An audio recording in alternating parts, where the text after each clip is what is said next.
जय हिंद एवरीवन, कैसे हैं आप सब। आई होप दैट आप लोग अच्छे होंगे एंड पढ़ाई लिखाई भी अच्छे से चल रही होगी। SSB, CDS, NDA, AFCAT, CAP या फीसी, जिस भी एग्जाम की प्रिपरेशन आप कर रहे हैं वो काफ़ी अच्छे तरीके से चल रही होगी, है ना।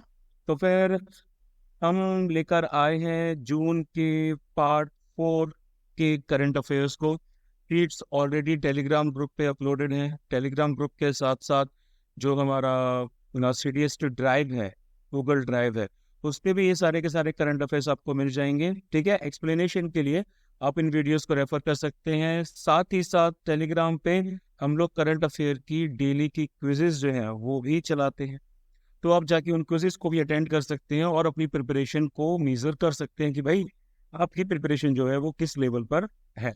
ठीक है, साथ ही साथ मैं आपको बता दूं, CDS 2025 का एक बैच ऑलरेडी चल रहा है, बसंतर 1। आप उसमें भी इनरोल कर सकते हैं। आपको लाइव क्लासेस और रिकॉर्डेड क्लासेस दोनों मिलेंगी। हालांकि हम 2 हफ्ते आगे पहुंच चुके हैं, तो आपको कुछ रिकॉर्डेड क्लासेस से भी काम चलाना पड़ेगा और बाकी जो क्लासेस है वो आप लाइव करेंगे। प्लस NDA 2025 का 5 महीने का कोर्स जो है वो हम लोग लॉन्च कर रहे हैं और ये कोर्स स्टार्ट होगा 18 नवंबर से। ठीक है, तो सीट्स ऑफ फिलिंग फास्ट, आप लोग अपनी सीट्स को सिक्योर कर सकते हैं। हम लोग बैच का साइज जो है वो लिमिटेड रखेंगे। ठीक है, बाकी please do like, share and subscribe the video. Let's start. 67 global environment facility GEF council approve $736.4 million funding. तो ये जो फंडिंग है ये आपकी कुछ अलग अलग प्रोजेक्ट्स के लिए मोबिलाइज की गई है। ठीक है, कौन कौन से प्रोजेक्ट्स आ जाते हैं, जैसे कि GEF ट्रस्ट फंड आ जाता है। ठीक है, least developed countries fund LDCF आ जाता है। ग्लोबल बायोडाइवर्सिटी फ्रेमवर्क फंड आ जाता है। ये सारे के सारे GEF global environment facility family के फंड को बिलोंग करते हैं। इसके अंदर प्रोजेक्ट्स भी आ जाते हैं like green wall GGW, sustainable cities integrated programme SCIP। तो ये GGW क्या करता है, ये फोकस करता है कि लैंडस्केप्स को कैसे रिस्टोर किया जा सके, इकोसिस्टम्स को कैसे रिस्टोर किया जा सके across the Sahel region of Africa. Africa के सहेल रीजन के लिए बनाया है। और SCIP एक 20 कंट्री प्रोग्राम है जो कि अर्बन सिस्टम ट्रांसफॉर्मेशन को कैटेलाइट करने के लिए यूज किया जाए। ठीक है, अब इसके अंदर 2 इंडियन प्रोजेक्ट्स भी आ जाते हैं, जैसे कि इसके अंदर कंजर्वेशन और सस्टेनेबल यूज बायोडाइवर्सिटी का होना चाहिए, ताकि coming Montreal global biodiversity framework targets को पूरा किया जा सके। ठीक है, तो इसमें एक आ जाता है कोहैबिटेट है conservation and sustainable management of wetlands, forest and grasslands, ताकि माइग्रेटरी स्पीसीज की जो पॉपुलेशन है उनको सिक्योर किया जा सके, जो कि सेंट्रल एशियन फ्लाईवे के रूट पर पड़ती है इंडिया में। ठीक है, ये जो प्रोजेक्ट्स हैं इनको UNDP इंप्लीमेंट करेगी, Indian ministry of environment, forest और क्लाइमेट चेंज के साथ। ठीक है, अब अगर हम GEF की स्पेसिफिकली बात करें तो GEF जो है इसको 1992 में स्थापित किया गया, यानी कि जो हमारा रियो अर्थ समिट था उससे पहले ही उसी की साइडलाइंस में इसको सबमिट किया गया, इसी की साइडलाइन में इसको एस्टेब्लिश किया गया था। 18 एजेंसीज की पार्टनरशिप है अक्रॉस द वर्ल्ड, है ना, जो भी चैलेंजिंग इन्वायरमेंटल इश्यूज हैं उनको टैकल करने के लिए। GEF काउंसिल इनकी मेन गवर्निंग बॉडी होती है। ये फाइनेंशियल मैकेनिज्म के तौर पे फंक्शन करते हैं। 5 कन्वेंशन अंदर आ जाते हैं और इनका ट्रस्टी आ जाता है वर्ल्ड बैंक। 186 मेंबर कंट्रीज हैं इंक्लूडिंग इंडिया, और इनका सेक्रेटेरिएट वॉशिंगटन DC US में लाए। सेकेंड आता है India deep tech dawn forging ahead report release by NASSCOM। तो ये जो रिपोर्ट है ये रिपोर्ट हाईलाइट करती है डीप टेक जो स्टार्टअप्स होते हैं उनके बारे। ठीक है, की फाइंडिंग्स में क्या आ जाता है कि भाई ये बोला गया है कि 3rd largest pool deep tech startups का होने के बाद भी इंडिया की रैंक आ जाती है 6th, है ना।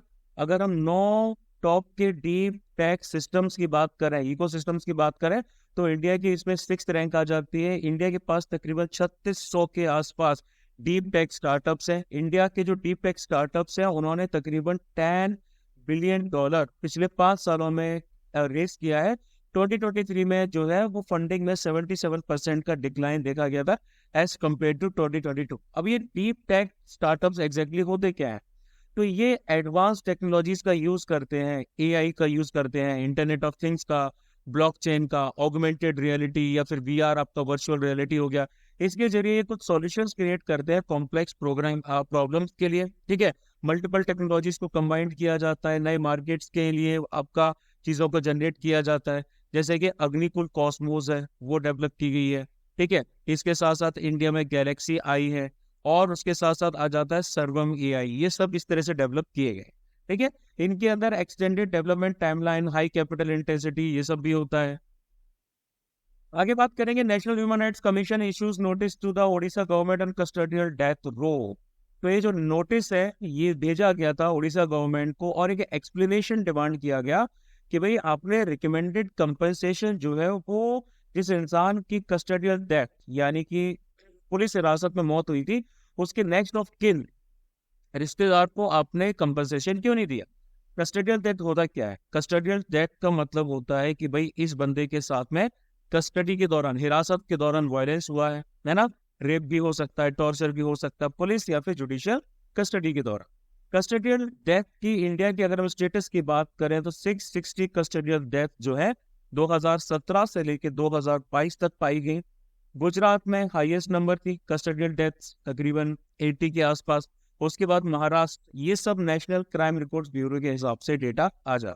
ठीक है, कॉन्स्टिट्यूशनल सेफगार्ड क्या अवेलेबल है कस्टडियल डेथ के अगेंस्ट में? तो देखो भाई, आर्टिकल 14 यानी कि right to equality before law, article 21 right to life, और इसके साथ साथ सुप्रीम कोर्ट ने गाइडलाइंस भी दी हैं डिटेनीज जो होते हैं उनके राइट्स को सेफगार्ड करने के लिए और प्रोसीजर फॉर अरेस्ट को देखने के लिए। इसमें ये आ जाता है डीके बसु केस। जुकाम हो रखा है थोड़ा थोड़ा। Reserve Bank of India RBI revises priority sector lending PSL norms. तो देखो भाई, आरबीआई ने अपने मास्टर डायरेक्शन जो पीएसएल के ऊपर है उनको अमेंड कर लिया गया है। ये मास्टर डायरेक्शंस हर तरीके के कमर्शियल बैंक्स पर लागू होती हैं। इसमें हमारे रीजनल रूरल बैंक्स भी आ जाते हैं, स्मॉल फाइनेंस बैंक भी आ जाते हैं, लोकल एरिया बैंक भी आ जाते हैं, प्राइमरी अर्बन कोऑपरेटिव बैंक यानी कि पीयूसी भी आ जाते हैं। नई पीएसएल गाइडलाइंस के हिसाब से रीजनल डिस्पैरिटीज को एड्रेस करने के लिए डिस्ट्रिक्ट जो है, जो हमारे जिले हैं, उनको रैंक दिया जाएगा पर कैपिटा क्रेडिट फ्लो के हिसाब से। ठीक है, कि भाई प्रायोरिटी सेक्टर में पर इंसान के हिसाब से कितना क्रेडिट फ्लो जा रहा है, यानी कि एक इंसेंटिव फ्रेमवर्क आपका बनाया जा रहा है जिसमें हायर वेटेज यानी कि 125% के आसपास वो ऐसी डिस्ट्रिक्ट को दिया जाएगा जहां पर कंपैरेटिवली क्रेडिट फ्लो एक लोअर कैटेगरी में आता है, और एक डिस इंसेंटिव फ्रेमवर्क जो है वो लोअर वेट के साथ में ऐसी डिस्ट्रिक्ट के लिए दिया जाएगा जिनके पास हायर क्रेडिट फ्लो है। सीधी सी बात है ना? तो सारे के सारे बैंक लोन जो एमएसएमईज को जाते हैं, इन सबको पीएसएल के अंडर में डाला जाएगा। पीएसएल के बारे में आप सबको पता है कि पीएसएल को 1972 में फॉर्मलाइज किया गया था ताकि ऐसे सेक्टर्स में क्रेडिट का फ्लो फैसिलिटेट किया जा सके जिनको क्रेडिट वर्दी समझा जाता है, यानी कि इनको फाइनेंशियल इंस्टीट्यूशन से नॉर्मली क्रेडिट नहीं मिलता, लोन वगैरह नहीं मिलता। तो पीएसएल टारगेट्स के तौर पे बैंक्स को मैंडेटरी यानी कि जरूरी तौर पे अपना adjusted net bank credit ANBC का एक पोर्शन जो है वो एलोकेट करना पड़ता है, या फिर आपका जो क्रेडिट इक्विवेलेंट आ जाता है ऑफ बैलेंस शीट एक्सपोजर यानी कि CEOBE, ये इनको मतलब जो भी हायर रहता है वो उनको पीएसएल की तरफ एलोकेट करना पड़ता है। मैंडेटेड टारगेट डिफर करता है बैंक्स टू बैंक्स, है ना? ये अलग अलग बैंक्स के लिए रहता है, जैसे कि 40% शेड्यूल्ड कमर्शियल बैंक्स के लिए। फॉरेन बैंक्स जो रहते हैं जिनकी 20 से प्लस ब्रांचेस है उनको 75% सॉरी हाँ नहीं 40% शेड्यूल्ड कमर्शियल बैंक्स और फॉरेन बैंक्स दोनों के लिए रहते हैं, और 75% जो आपका रहता है ये रहता है रीजनल रूरल बैंक्स और स्मॉल फाइनेंस बैंक्स के लिए। ठीक है, इतना रहता है। तो यूएसपीज यानी कि ये जो भाई हमारे अर्बन कोऑपरेटिव बैंक्स है, इनको 65% के आसपास पीएसएल के लिए डेडिकेट करना पड़ता है। ये भाई हमारी कुछ कैटेगरीज आ जाती हैं जिनको प्रायोरिटी सेक्टर माना जाता है। Agriculture, MSMEs, export credit, education, housing, social infrastructure, renewable energy और बाकी सेल्फ हेल्प ग्रुप्स या स्टार्टअप से रिलेटेड। फिर बात करेंगे Patna high court struck down Bihar reservation laws increasing reservation to 65%, यानी कि हाई कोर्ट ने बिहार रिजर्वेशन लॉज को साइड कर दिया है, दरकिनार कर दिया है। जिससे क्या किया जा रहा था, जिससे शेड्यूल कास्ट, शेड्यूल ट्राइब्स और जो बैकवर्ड क्लासेस हैं इनका रिजर्वेशन को बढ़ा दिया गया था और 50% से 65% उन्होंने कर दिया था। हाई कोर्ट ने बोला कि भाई असंवैधानिक है, अनकॉन्स्टिट्यूशनल है, क्यों इसको हटाया। तो एचसी ने ये बोला, हाई कोर्ट ने ये बोला कि जो अमेंडमेंट्स हैं ये आर्टिकल 14, 15 और 16 जो कॉन्स्टिट्यूशन के हैं उनका वायलेशन कर रहे हैं, है ना। यानी कि रिजर्वेशन के लिए एक सीलिंग लिमिट जो है वो 50% की लगाई गई है, ऐसा 9 जज कॉन्स्टिट्यूशन बेंच ने इंदिरा साहनी केस में स्पेसिफिकली मेंशन किया था। ये 1992 का केस, ठीक है। रिजर्वेशन जो है वो proportion of population of backward classes यानी कि प्रोपोर्शनेट रिजर्वेशन के बेसिस पे लगाया गया था, जो कि कॉन्स्टिट्यूशन के द्वारा सैंक्शनड नहीं था, ठीक है। और स्टेट ने किसी प्रकार का कोई एनालिसिस या फिर इन-डेप्थ स्टडी भी नहीं की थी इन रिजर्वेशंस को बढ़ाने से पहले। कुछ इंपॉर्टेंट जजमेंट्स आ जाते हैं जो रिजर्वेशन से रिलेटेड है। सबसे पहले तो इंदिरा साहनी 1992 वाला केस आ जाता है। इसमें रिजर्वेशन की लिमिट 50% रखी गई थी और जो प्रमोशंस के कंसेप्ट थे आपके, या जो क्रीमी लेयर का जो कंसेप्ट था, ठीक है, उसको भी नलिफाइड कर दिया गया था। उसके बाद में आपका एम नागराज केस आ जाता है, ये 2006 का केस है। इसमें ये बोला गया कि जो अफर्मेटिव एक्शन होता है वो उतना ही होना चाहिए कि एडमिनिस्ट्रेशन की एफिशिएंसी को कम ना कर दे। अब ये अफर्मेटिव एक्शन क्या होता है? अफर्मेटिव एक्शन तो भाई बहुत ज्यादा कंट्रीज में लगाया जाता है। इसका मतलब ये रहता है कि जो हिस्टोरिकली डिसएडवांटेजेस कम्युनिटीज होती हैं उनको आगे लाने के लिए कुछ स्पेशल प्रोविजंस करना, लाइक रिजर्वेशन है ना, ठीक है। फिर इसके बाद भाई हमारा आता है जर्नैल सिंह केस 2018 का। इसमें ये बोला गया कि जो रिजर्वेशंस प्रमोशंस में किए जाते हैं, ठीक है, उसमें क्या बोलते हैं, स्टेट को किसी भी प्रकार का क्वांटिफाइबल डेटा जो बैकवर्डनेस होती है सुप्रीम कोर्ट की या शेड्यूल कास्ट की, उसको क्या बोलते हैं, इकट्ठा करने की जरूरत नहीं है ना। कि भाई रिजर्वेशन अगर आपको प्रमोशन में करना है तो उसके लिए आपको किसी भी प्रकार का जो डेटा है जो बैकवर्डनेस दिखाता है शेड्यूल कास्ट का या शेड्यूल ट्राइब का, वो इकट्ठा करने की जरूरत नहीं है। और जनहित अभियान केस आ जाता है, ये हमारा 2022 का केस। इस केस में क्या बोला गया था, इस केस में बोला गया था कि 103rd कॉन्स्टिट्यूशनल अमेंडमेंट एक्ट जो है उसकी वैलिडिटी को सही ठहराया गया और EWS का जो इकोनॉमिकली वीकर सेक्शंस का रिजर्वेशन है 10% का, वो बिल्कुल सही। फिर आएंगे और बात करेंगे output from agriculture and allied sector. तो NSO नेशनल स्टैटिस्टिक्स ऑफिस ने statistical report on value of output from agriculture and allied sector कि भाई यहाँ से आउटपुट कितना मिल रहा है, ये आपका और 2011 से लेके 2023 के लिए लॉन्च किया। हाइलाइट्स की बात ये है कि एग्रीकल्चर और उससे जुड़े हुए जो सेक्टर्स है ये हमारे ग्रॉस वैल्यू एडेड का 18% बनाते हैं, ठीक है, at the current prices of 2022 and 2023। जो शेयर है अलग अलग सब सेक्टर्स का, लाइक क्रॉप की बात की जाए तो ये 54% है, लाइव स्टॉक की बात की जाए तो 30% है, फॉरेस्ट्री 7.9% पे आ जाता है, फिशिंग एंड एक्वाकल्चर आ जाता है 6.9%, ठीक है। बाकी की ट्रेंड्स की अगर हम बात करते हैं तो जो क्रॉप का आउटपुट है ये पहले हुआ करता था 2011 के टाइम में 62%। लाइव स्टॉक का तो भाई लगातार बढ़ा है, ठीक है, ये आपका पहले 487,000 करोड़ से लेके 878,000 करोड़ बढ़ा है। फॉरेस्ट्री का भी भाई आपका बढ़ा है 149,000 करोड़ से लेके 223,000 करोड़, और फिशिंग और एक्वाकल्चर का भी 80,000 करोड़ से 195,000 करोड़ बढ़ा। फिर बात होगी नेशनल टेस्टिंग एजेंसी NTA की, बहुत ज्यादा न्यूज में थी भाई उस टाइम पे। गवर्नमेंट ने एक हाई लेवल कमेटी के फॉर्मेशन की बात की है जो कि रिकमेंडेशंस देगी नेशनल टेस्टिंग एजेंसी की फंक्शनिंग के रिगार्ड कि भाई इसको कैसे इंप्रूव किया जा सकता।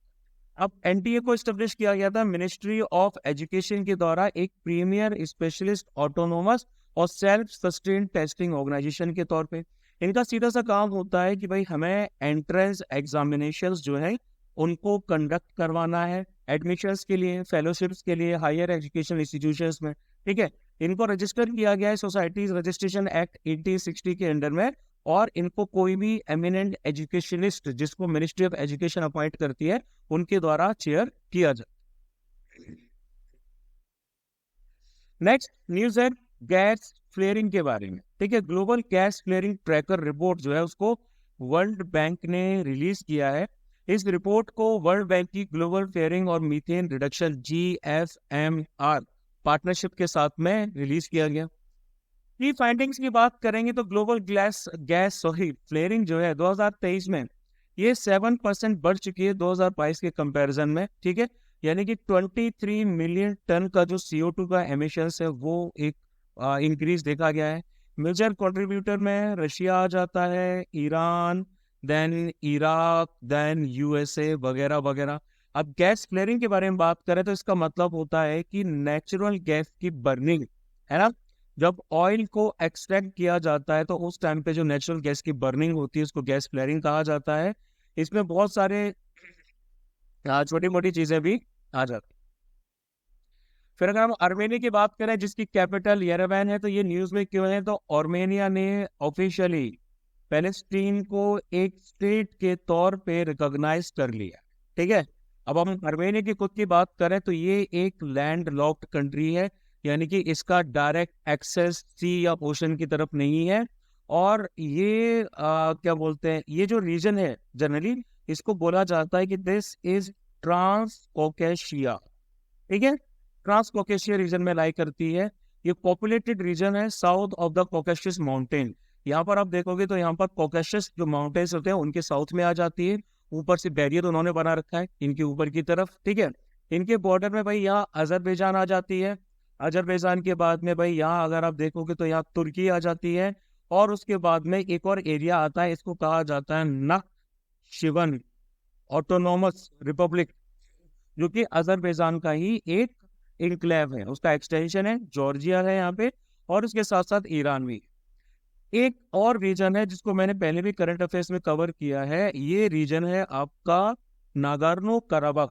ठीक है, ये डिस्प्यूटेड टेरिटरी है जो कि अजरबैजान और आर्मेनिया के बीच में लड़ाई इनकी चल रही है।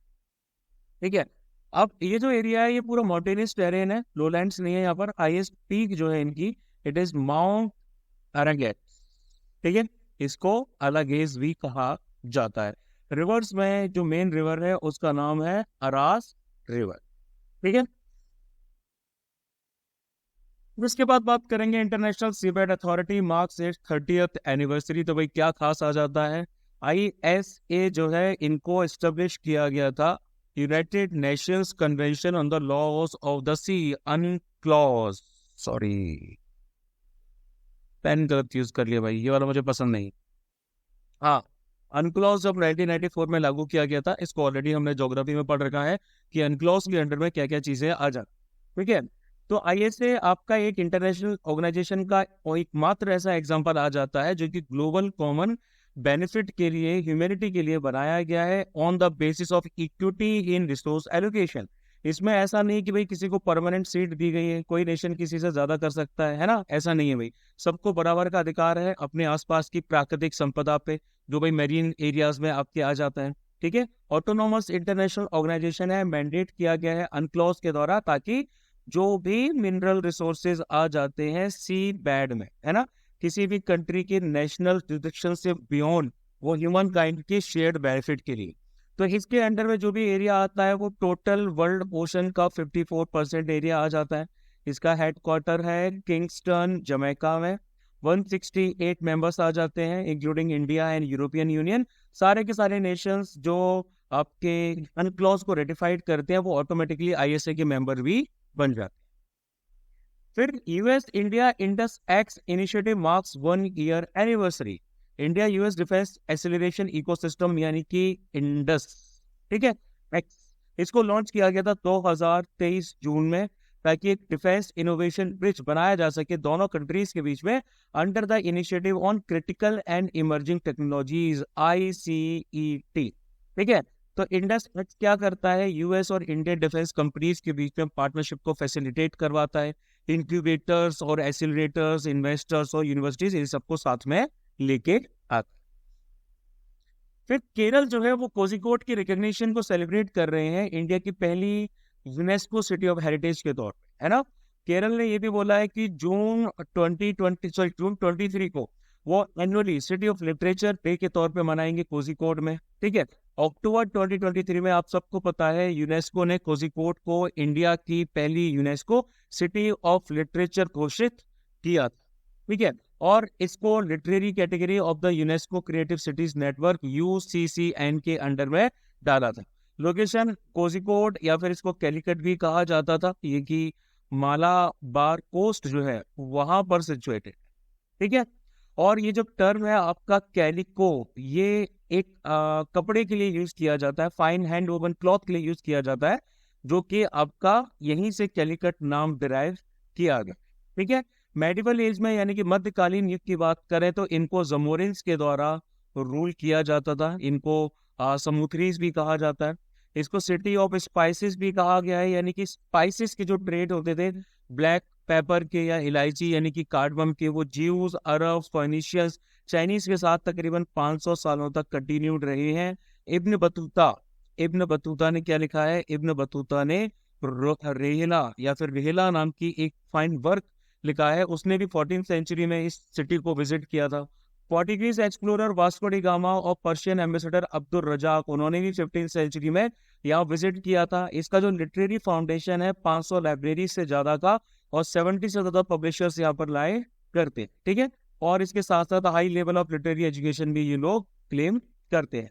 2012 में इसको सिटी ऑफ स्कल्पचर के नाम पे भी टैग दिया गया था, शिल्प नगरम नाम से दिया गया था, क्योंकि बहुत सारी अलग अलग आर्किटेक्चर स्कल्पचर्स जो है वो इस सिटी के अलग अलग पार्ट्स में सिचुएटेड, ठीक है।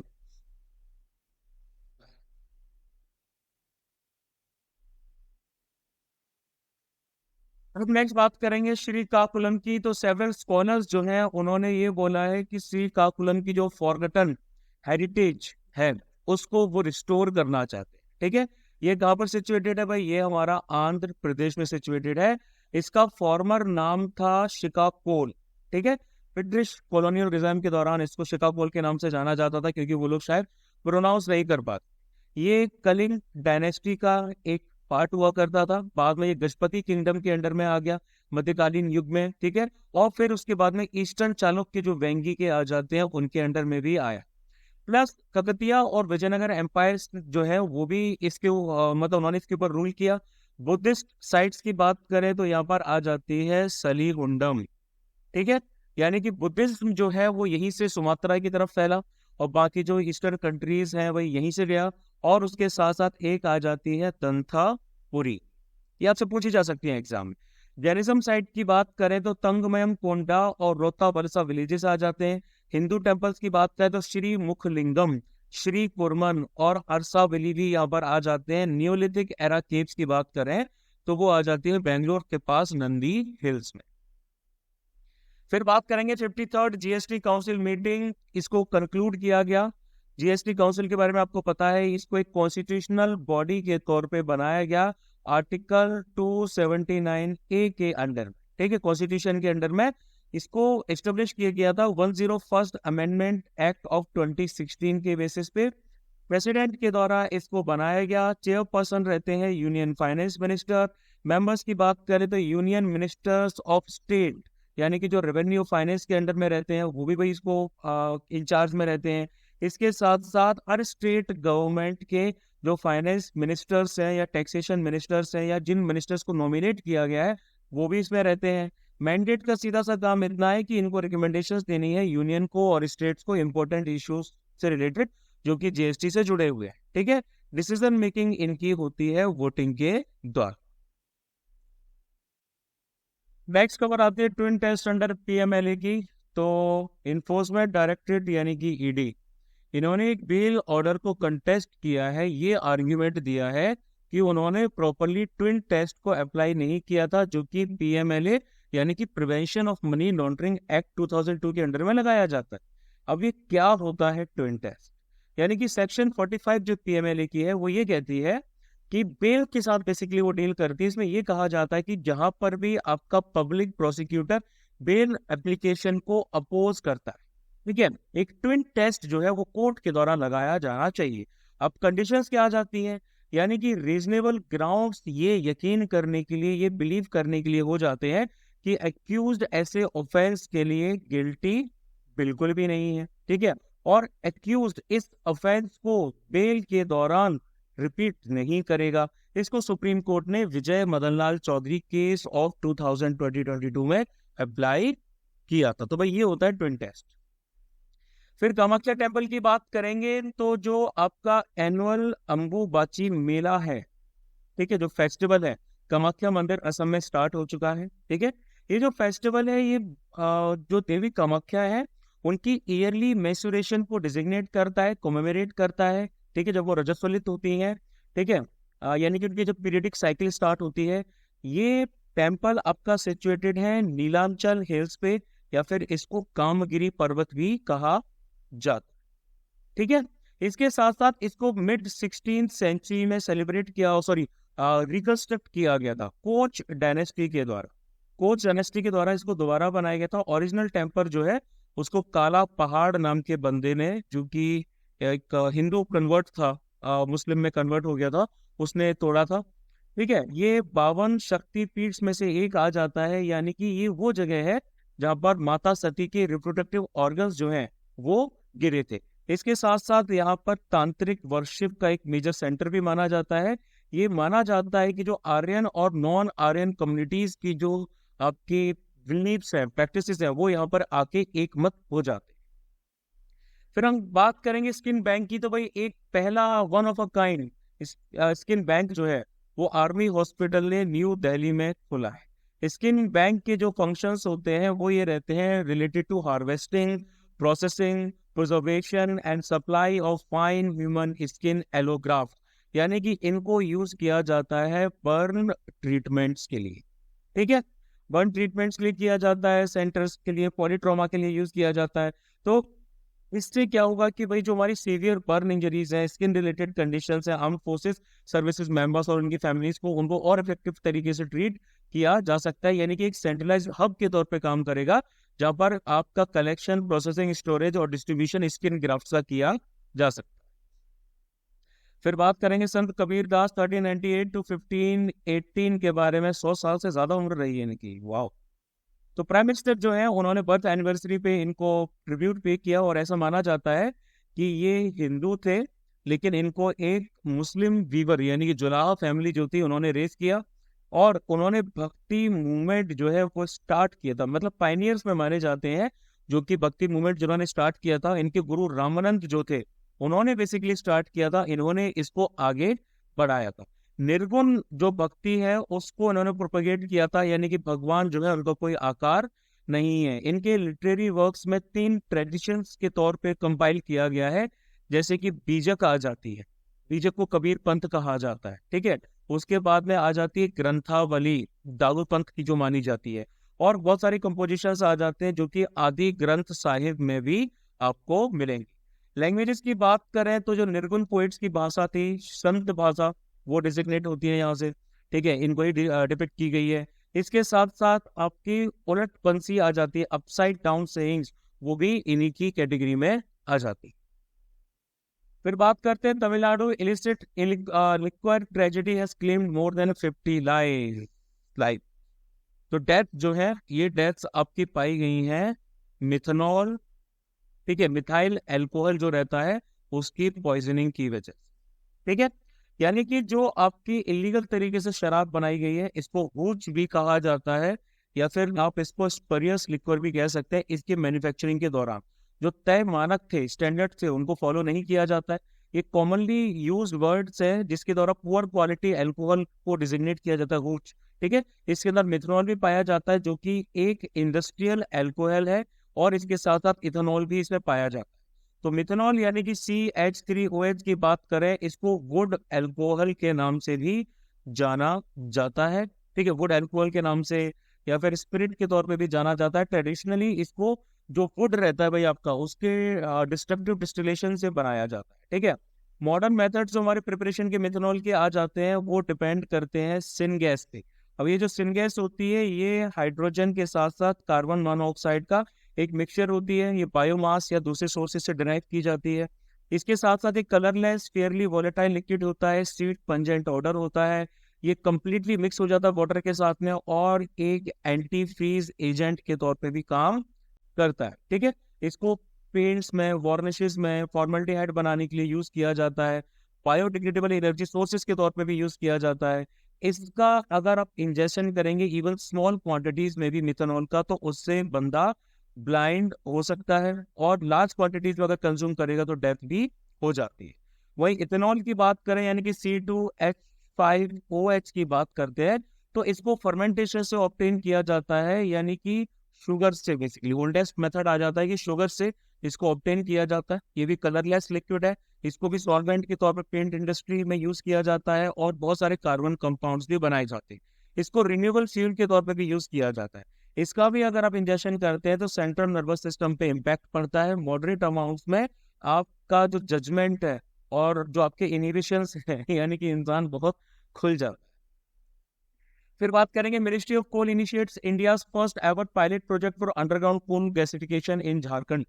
ठीक है, ये जो इनिशिएटिव है इसका सीधा सा काम ये आ जाता है कि कोल इंडस्ट्री में क्रांति लेके आनी है इन सिटू कोल गैसिफिकेशन, है ना, यानी कि ओरिजिनल साइट पे जहां पर कोल पाया जा रहा है ना वहीं पर। इन सिटू का मतलब होता है ओरिजिनल प्लेस। ये एक ऐसा प्रोसेस होता है जिसके द्वारा अंडरग्राउंड कोल को वैल्यूएबल गैसेस में कन्वर्ट किया जाता है। जैसे कि भाई आ गई हमारी मीथेन, हाइड्रोजन आ गई, कार्बन मोनोऑक्साइड आ गई, कार्बन डाइऑक्साइड आ गई। गैसिफिकेशन प्रोसेस में कोल को पार्शियली ऑक्सीडाइज किया जाता है एयर के साथ में, है ना, कोल को पार्शियली ऑक्सीडाइज किया जाता है एयर के साथ में, यानी कि ऑक्सीजन हो गया, स्टीम हो गया, कार्बन डाइऑक्साइड हो गया, वाटर वगैरह हो गया, कंट्रोल्ड कंडीशंस में किया जाता है, जिससे एक लिक्विड फ्यूल निकाला जाता है जिसको कहा जाता है सिनगैस। ठीक है, अब सिनगैस का मतलब होता है सिंथेटिक गैस, जिसको पावर जनरेशन के लिए यूज किया जाता है, मिथेनॉल वगैरह बनाने के लिए यूज किया जाता है। यानी कि इसमें कार्बन मोनोऑक्साइड मिलेगा, हाइड्रोजन मिलेगा और इनका जो रेशियो है उसको एडजस्ट भी किया जा सकता है। कोल गैसिफिकेशन के एडवांटेजेस क्या है, तो भाई ये कोल रिसोर्सेज के लिए हमें एक्सेस प्रोवाइड कराता है। ठीक है, जो कि इकोनॉमिकली अनवाइबल रहते हैं ट्रेडिशनल माइनिंग मेथड्स के द्वारा। सस्टेनेबल और एफिशिएंट यूज होता है इंडिया के भाई ह्यूज कोल रिसोर्सेज का, यानी कि इंडिया के कोल रिसोर्सेज वर्ल्ड में थर्ड लार्जेस्ट है और इंडिया भाई इंपोर्टेड फ्यूल पे बहुत हाईली डिपेंडेंट है, क्रूड ऑयल, नेचुरल गैस पे। तो भाई ये रिक्वायरमेंट हमारी यहाँ से भी पूरी हो सकती है। फिर बात करेंगे रीनेमिंग ऑफ स्टेट, तो केरल असेंबली ने रेजोल्यूशन पास किया है और बोला है कि भाई अब से हमारा नाम होगा केरलम। तो भाई देख लेते हैं कि भाई क्या प्रोसीजर आ जाता है। तो ये इनिशिएट किया जा सकता है या तो पार्लियामेंट के द्वारा या फिर स्टेट लेजिस्लेचर भी इसको, विधानसभाएं इनिशिएट कर सकती हैं। रिनेमिंग होती है वो आर्टिकल 3 में आ जाती है कॉन्स्टिट्यूशन ऑफ इंडिया में। आर्टिकल एम्पावर करता है पार्लियामेंट को कि आप किसी भी स्टेट का नाम बदल सकते हैं। बिल को पार्लियामेंट में इंट्रोड्यूस किया जा सकता है। ठीक है, प्रेसिडेंट की रिकमेंडेशन के बाद ही, प्रेसिडेंट ने रिकमेंडेशन दे दी तब भाई इसको इंट्रोड्यूस कर दिया गया। फिर इसके बाद में प्रेसिडेंट इसको उस कंसर्न स्टेट की लेजिस्लेचर के पास भेजते हैं कि भाई तुम्हारे विचार क्या हैं। बिल को दोनों हाउसेस में सिंपल मेजोरिटी से पास किया जाता है। प्रेसिडेंट के असेंट के बाद जो स्टेट का जो नाम है वो फर्स्ट और फोर्थ शेड्यूल के हिसाब से चेंज हो जाता है, उसमें रिकॉर्ड कर लिया जाता है।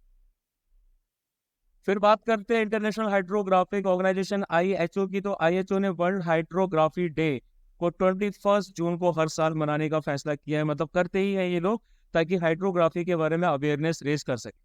हाइड्रोग्राफी क्या रहती है भाई? हाइड्रोग्राफी एक हमारी वो साइंस होती है जो कि फिजिकल फीचर्स को मेजर करती है, डिस्क्राइब करती है, जो कि oceans, seas, coastal areas, lakes और बाकी सारी वाटर बॉडीज से रिलेटेड होती है।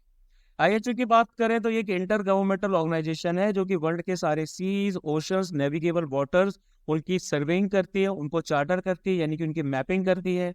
ये नेशनल हाइड्रोग्राफिक ऑफिस के साथ में कोऑर्डिनेट भी करती है। प्लस इसका सेक्रेटेरिएट जो है वो आपका मोनाको में है। 1921 से मेंबर स्टेट्स में 100 आ जाते हैं including India. Indian naval hydrographic department जो इंडियन नेवी के अंडर में आता है वो नोडल एजेंसी है हाइड्रोग्राफिक सर्वेज और नॉटिकल चार्टिंग जो कि इंडिया में कंडक्ट की जाए। फिर आता है फ्रंट रनिंग। भाई फ्रंट रनिंग क्या है? तो रिसेंटली एक जो म्यूचुअल फंड है उनके ऊपर ये आरोप लगा कि भाई वो फ्रंट रनिंग कर रहे हैं। फ्रंट रनिंग का मतलब होता है कि नॉन पब्लिक इंफॉर्मेशन का यूज करना डायरेक्टली या इनडायरेक्टली, इसके द्वारा सिक्योरिटीज को खरीदना या फिर उनको बेचना, या फिर फ्यूचर या ऑप्शंस ट्रेडिंग में एंटर करना, फ्यूचर कॉन्ट्रैक्ट्स में आपका एंटर करना एडवांस में एक सब्सटेंशियल ऑर्डर के थ्रू, है ना। अब ये इंडिया में इलीगल आ जाती है। इसके द्वारा जो फाइनेंशियल मार्केट्स का कॉन्फिडेंस है वो अंडरमाइन होता है, एक अनइवन प्लेइंग फील्ड बाकी इन्वेस्टर्स के लिए जनरेट होती है। 2022 में सेबी ने, securities and exchange board of India ने म्यूचुअल फंड रेगुलेशन 1996 के हिसाब से इस चीज को जो है मतलब कि कुछ प्रोविजंस लेके आए थे फ्रंट रनिंग के रिलेटेड। यानी कि देखिए, जैसे इन्वेस्टमेंट टीम है आपकी एक फंड की, उन्होंने एक स्टॉक को आइडेंटिफाई किया और उसको खरीदने का सोचा कि भाई चलो इसको हम खरीद लेते हैं। अब जो फंड हाउस का स्टाफर है उसको ये पता है, वो लीक कर देता है इस इंफॉर्मेशन को ब्रोकर या दूसरे एसोसिएट्स को। तो ब्रोकर और एसोसिएट्स उस स्टॉक को खरीद लेते हैं लार्ज क्वांटिटीज में और उसमें एक अपर पोजीशन ले लेते हैं, ठीक है। अब फंड हाउस क्या करता है, उस ब्रोकर के साथ में अपना ऑर्डर वगैरह जो है वो प्लेस कर रहा है, तो स्टॉक की प्राइस बढ़ जाती है क्योंकि फंड हाउस की तरफ से ऑलरेडी बड़ा ऑर्डर आ जाता है। तो मार्केट में कुछ सेंटिमेंट्स आपके जो है इस तरह से क्रिएट हो जाते हैं कि ये स्टॉक ऊपर जाने वाला। तो ब्रोकर और या एसोसिएट क्या होता है, वो क्या करता है, स्टॉक को बेच देता है और उस अपनी बड़ी पोजीशन के साथ में, बड़े प्रॉफिट के साथ में वहां से एग्जिस्ट कर जाता है, क्योंकि इसको इनसाइडर इन्फॉर्मेशन मिल गई है इसीलिए। तो फिर ये एक लेवल प्लेइंग फील्ड नहीं। फिर बात करेंगे central civil services leave amendment rules 2024 की। तो central civil services leave rules 2024 जो है, इनको नोटिफाइड किया गया है ministry of personnel public grievances and pensions के द्वारा, ठीक है। इसमें अमेंडमेंट्स में ये बोला गया है कि भाई ये जो सरोगेट के साथ साथ जो कमिश्निंग मदर होती हैं, जिनके 2 से भी कम सर्वाइविंग चिल्ड्रन है, उनको मैटरनिटी लीव 180 दिनों की दी जा सकती है, अगर ईदर या फिर दोनों आपके मतलब कि जो पेरेंट्स हैं वो गवर्नमेंट सर्वेंट्स हो जाते हैं। कमिश्निंग मदर का मतलब होता है इंटेंडिंग मदर, मतलब कि जिस बच्चे को सरोगेसी के द्वारा आप पैदा करने वाली हैं। सेंट्रल एम्प्लॉय कमिश्निंग फादर्स जो रहते हैं, जिनके 2 से कम लिविंग चिल्ड्रन है, उनको भी 15 दिन की पैटर्निटी लीव यानी कि 6 बच्चे के जन्म के 6 महीने के अंदर दी जा सकती है। अभी तक ऐसे कोई रूल्स नहीं थे जिसके द्वारा मैटरनिटी या पैटर्निटी लीव सरोगेसी के लिए दी जाती थी। फिर बात करेंगे वर्ल्ड क्राफ्ट सिटी WCC की। तो श्रीनगर जो है उसको वर्ल्ड क्राफ्ट सिटी के तौर पे जिसे रिकॉग्नाइज किया गया है, और ये रिकॉग्निशन दिया गया है वर्ल्ड क्राफ्ट काउंसिल के द्वारा, ठीक है। इस रिकॉग्निशन के द्वारा यहाँ का जो हैंडलूम और हैंडीक्राफ्ट सेक्टर है उसको बूस्ट मिलेगा, ठीक है। टूरिज्म को बेनिफिट मिलेगा, इंफ्रास्ट्रक्चर डेवलपमेंट बढ़ेगा और ज्यादा से ज्यादा इन्वेस्टमेंट और फंडिंग यहाँ पर आएगी। इस काउंसिल को, वर्ल्ड क्राफ्ट काउंसिल को 1964 में बनाया गया था ताकि हेरिटेज क्राफ्ट को सेफगार्ड किया जा सके, आर्टिशियंस को एम्पावर किया जा सके ग्लोबली, है ना। और वर्ल्ड क्राफ्ट सिटी जो वेंचर है इसको 2014 में वर्ल्ड क्राफ्ट काउंसिल इंटरनेशनल ने लॉन्च किया था। एक ऐसा डायनेमिक नेटवर्क बनाना है क्राफ्ट सिटीज का अक्रॉस द ग्लोब, जो कि क्रिएटिव इकोनॉमी के प्रिंसिपल्स के साथ में जुड़े हुए। फिर आ जाता oath of members to parliament. तो न्यूली इलेक्टेड जो एमपीज हैं 18th लोकसभा के, उन्होंने ओथ ली है, ठीक है, पार्लियामेंट में डिबेट करने के लिए, पार्लियामेंट में वोट करने के लिए ओथ लेना बहुत ज्यादा जरूरी है। कॉन्स्टिट्यूशनल प्रोविजंस की बात करें तो आर्टिकल 99 आ जाता है, वो डील करता है कि एमपीज को ओथ कैसे दिलाई जा रही है ना। किसके द्वारा दिलाई जाती है, प्रेसिडेंट के द्वारा, या फिर प्रेसिडेंट के द्वारा कोई भी बंदा जो अपॉइंट किया गया है वो इनको ओथ दिलवाएगा, ठीक है। ओथ के फॉर्म्स 3rd शेड्यूल में मेंशन्ड है। आर्टिकल 104 जो है वो बताता है कि भाई किसी भी मेंबर के ऊपर पेनल्टी लगाई जा सकती है अगर वो हाउस में बिना ओथ के एंटर करता है, तो मतलब कि हाउस में बिना ओथ के पार्टिसिपेट करने की कोशिश करता है। तो एक्सेप्शन भी आ जाता है कि कोई भी इंडिविजुअल मिनिस्टर बन सकता है पार्लियामेंट में इलेक्ट हुए बिना, और वो प्रोसीडिंग्स में पार्टिसिपेट भी कर सकता है, वोट की पावर लेकिन उसको उन 6 महीने के दौरान नहीं दी जाती। ओथ को सिर्फ इंग्लिश में लिया जा सकता है या फिर जो 22 शेड्यूल्ड लैंग्वेजेस हैं इनमें लिया जा सकता है। फिर हम बात करेंगे फिलीपींस, जिसकी कैपिटल है मनीला। तो रिसेंटली फिलीपींस के जो एम्बेसडर हैं उन्होंने कहा है कि ये जो ब्रह्मोस मिसाइल्स हैं, है ना, ये एक क्रेडिबल डिफेंस के तौर पे बहुत अच्छी तरह से साबित हो रही है हमारे लिए, यानी कि फिलीपींस जो कि साउथ ईस्ट एशियन कंट्री है उनके लिए। अब ये जो आइलैंड है ये साउथ ईस्ट एशिया में आ जाता है, यानी कि वेस्टर्न पैसिफिक ओशन का पार्ट है। ठीक है, इसकी वाटर बॉडीज की बात करें तो इसके ईस्ट की तरफ यहाँ पर आप देखोगे तो फिलीपींस सी आ जाता है। ठीक है, पैसिफिक ओशन तो बड़ी बॉडी है, इसका जो छोटा सा एरिया रहता है वो फिलीपींस सी आ जाता है। इसके साथ साथ इसके साउथ में आ जाता है सेलिबियस सी। ठीक है, साउथ ईस्ट की बात करेंगे तो यहाँ पर सुलू सी आ जाता है, और साउथ चाइना सी जो है वो इसके आ जाता है, साउथ चाइना सी वेस्ट और नॉर्थ में। मेजर हाईएस्ट पॉइंट की बात करेंगे तो वो आ जाता है माउंट एपो। ठीक है, मेजर रिवर्स में आ जाती हैं कैगियान रिवर, और रियो ग्रेनेडा डे कैगियन बोला जाता है इसको। मिंडनाओ जो रिवर है वो भी आ जाता है, मिंडनाओ डीप भी यहाँ पर आ जाता है, जो biggest trenches in the world का पार्ट भी आ जाता है। एग्यूसन भी आ जाती है। क्लाइमेट की बात करें तो क्लाइमेट यहाँ पर ट्रॉपिकल और मॉनसूनल रहता है। फर्दर नेक्स्ट करंट अफेयर हमारे डील करते हैं packaged water make Bisleri proposes water credits akin to carbon credit. मतलब बिस्लरी ने क्या किया है, बिस्लरी ने पार्टनरशिप की है टेरी के साथ।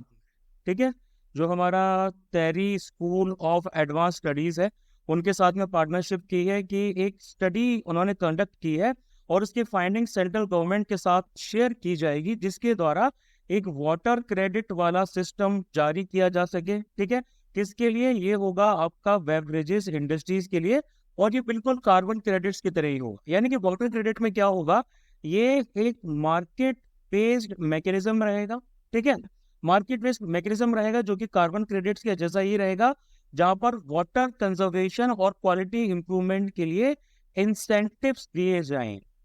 ठीक है, कार्बन क्रेडिट्स के बारे में तो आप सबको पता है, कार्बन क्रेडिट्स उन प्रोजेक्ट्स के द्वारा जनरेट किए जाते हैं जहां पर उन लोगों ने, मतलब जो भी मैन्युफैक्चरर हैं, प्रोड्यूसर्स हैं, उन्होंने कार्बन एमिशंस अवॉइड किए हो, रिमूव किए हो या फिर रिड्यूस किए हो, तो भाई वहां पर आपके कार्बन क्रेडिट्स जो है वो दिए जाते हैं। और हर क्रेडिट रिप्रेजेंट करता है 1 ton of carbon dioxide. 1 ton carbon dioxide अगर आपने कम प्रोड्यूस की है तो उसके लिए आपको एक क्रेडिट दिया जाएगा। ठीक है, या फिर कोई दूसरी भाई ग्रीन हाउस गैस होती है जो कि कार्बन डाइऑक्साइड की इक्विवेलेंट होती है। इंडिविजुअल्स और एंटिटीज भी ट्रेडेबल जो क्रेडिट्स होते हैं उनमें अर्न कर सकते हैं वाटर सेविंग मेजर्स को अपनाने के बाद। तो यानी कि इंडिविजुअल्स जो है वो भी इसमें शामिल हो सकते हैं। ठीक है, इन क्रेडिट्स को या तो आप बेच सकते हैं, ठीक है, या फिर अपनी वाटर मैनेजमेंट प्रैक्टिसेस को इम्प्रूव करने के लिए आप इनको यूज कर सकते हैं। ठीक है, वाटर क्रेडिट्स के सिग्निफिकेंस की बात करें तो वाटर स्ट्रेस को एड्रेस करने के साथ ही साथ जो आपके SDG 6 गोल्स है ना, जो कि क्लीन वाटर और सैनिटेशन से रिलेटेड है, वो सबसे पहली बात है आपका वो सॉल्व किया जाएगा, सॉरी सैनिटेशन। ठीक है, इंडिया में 15 में से जो 11 मेजर रिवर बेसिन्स है वो वाटर स्ट्रेस्ड हो जाएंगी 2025 तक, यानी कि पानी की भारी कमी हो जाएगी। ठीक है, नेक्स्ट बात करते हैं global navigation satellite system GNSS based electronic toll collection ETC system in India. तो National Highway Authority of India ये GNSS बेस्ड ETC यानी कि global navigation satellite system based electronic toll collection system India में लागू करने जा रहे हैं एग्जिस्टिंग फास्ट टैग इकोसिस्टम के अंदर, है ना। इसमें इनिशियली ये एक हाइब्रिड मॉडल यूज करेंगे जहां पर ये दोनों के दोनों साइमल्टेनियसली यूज किए जाएंगे। तो प्रेजेंट जो भाई हमारा सिस्टम है फास्ट टैग का, ये RFID बेस्ड है, यानी कि रेडियो फ्रीक्वेंसी आइडेंटिफिकेशन बेस्ड है। ठीक है, और सॉरी RFID ETC यानी कि इलेक्ट्रॉनिक टोल कलेक्शन बेस्ड है। अब इसके साथ साथ ये हमारा national electronic toll collection programme का पार्ट भी आ जाता है।